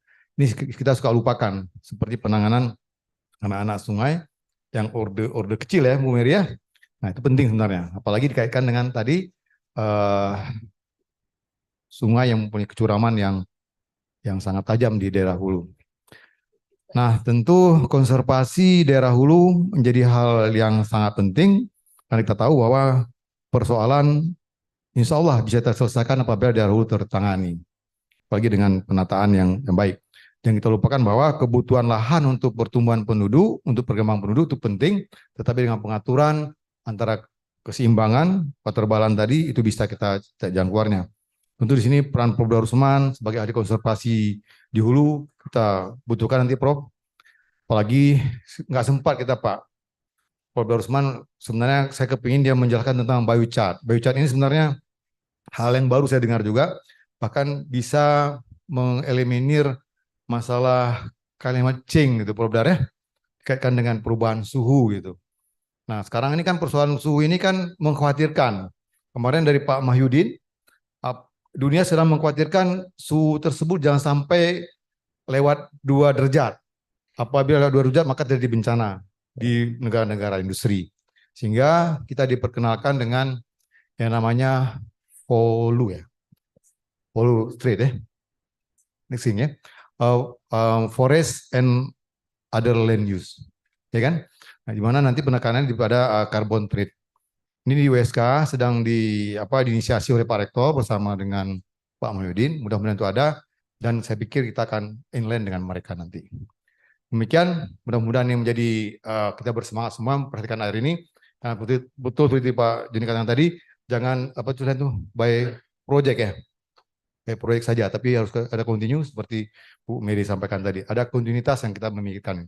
Maka nanti forum Daskur Aceh ini mohon juga nanti didukung Pak Heru. Kita tidak hanya memikirkan Daskur Aceh, tapi juga keseluruhan Aceh akan kita pikirkan juga sama-sama. Demikian lebih kurang kami mohon maaf. Terima kasih sekali lagi. Ini luar biasa bagi Fakultas Teknik hari ini. Dan akhirnya saya akhiri. Assalamualaikum warahmatullahi wabarakatuh. Waalaikumsalam warahmatullahi wabarakatuh. Baik, sebelum saya akhiri, mungkin saya berpantun sedikit ya. Bilang cakep, Pak iya cakep. Oh berdiri. Baik. Berenang ikan di dalam akuarium. Dilihat-lihat bikin senang hati. Mari bersama-sama kita sukseskan World Water Forum demi kelangsungan air di bumi kini dan nanti. Baik, akhir kata saya selaku moderator undur diri. Semoga kita dapat bertemu lagi di acara dialog interaktif yang lain. Wabillahi taufiq wal hidayah. Wassalamualaikum warahmatullahi wabarakatuh. Baik, terima kasih para narasumber, ketiga narasumber Pak Alfian, Ibu Asmeri, dan Bapak Joni, serta para dan Ibu moderator. Untuk kita foto bersama dulu, Pak. Izin? Ya, kita izin foto bersama dulu sebelumnya. Atau ini dulu, gini dulu. Sebelum kita akhiri ya, kita pembagian dulu ya. Kita bagikan, kita ada sedikit plakat penghargaan yang kita akan berikan kepada narasumber yang telah meluangkan waktu untuk dialog kali ini. Yang akan dibagikan oleh Bapak Heru kepada yang pertama Bapak Profesor Dr. Insinyur Alfian Syah Yulianur BC IPU ASEAN Eng. Iya. Sedikit, ya. Oke. Tepuk tangan yang meriah kepada Bapak Kepala Balai Wilayah Sungai dan kepada Bapak Dekan Fakultas Teknik. Dah, lanjut. Tuh, ada ya, diberikan kepada Ibu Profesor Dr. Asmeri, STMT. Ya, oke. Iya. Lanjut kepada Bapak Joni, STMT PhD. Ya, oke, Pak.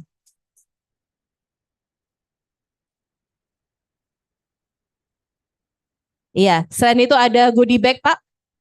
Bisa dibagikan? Goodie bag dan ini dibagikan kepada Pak Alfian. Terima kasih Bapak sudah kepada Bu Asmeri.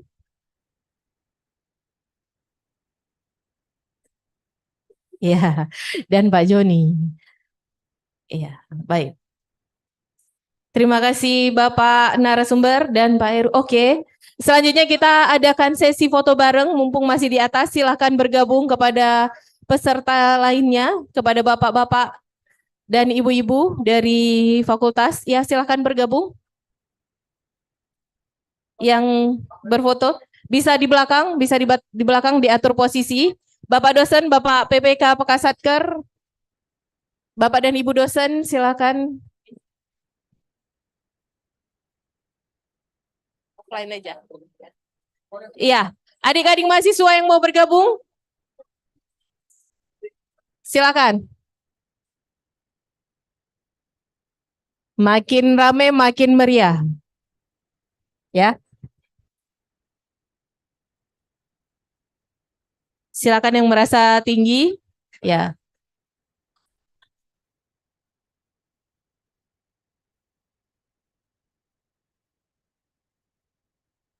Tolong diatur posisinya.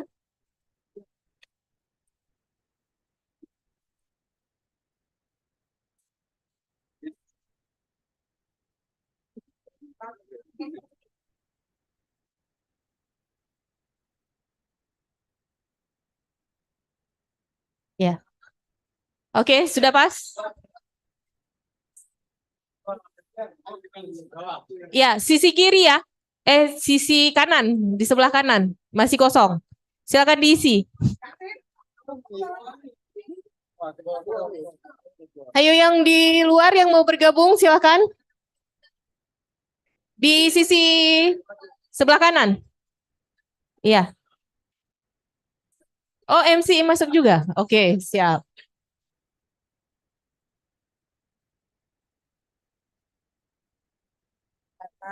Ya, siap. Di sini siapa? Sini ya. Oke. Baik. 3. Ya.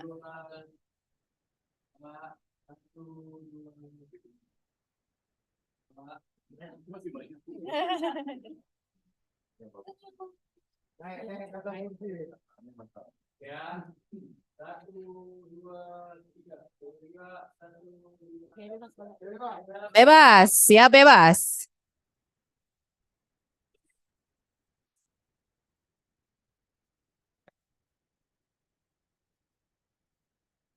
Baik, terima kasih buat peserta untuk hari ini. Dialog interaktifnya sangat meriah ya. Silakan, terima kasih atas kehadirannya. Semoga ilmu dan informasi yang kita dapatkan menjadi manfaat untuk kita semua. Saya selaku pembawa acara undur diri. Wassalamualaikum warahmatullahi wabarakatuh.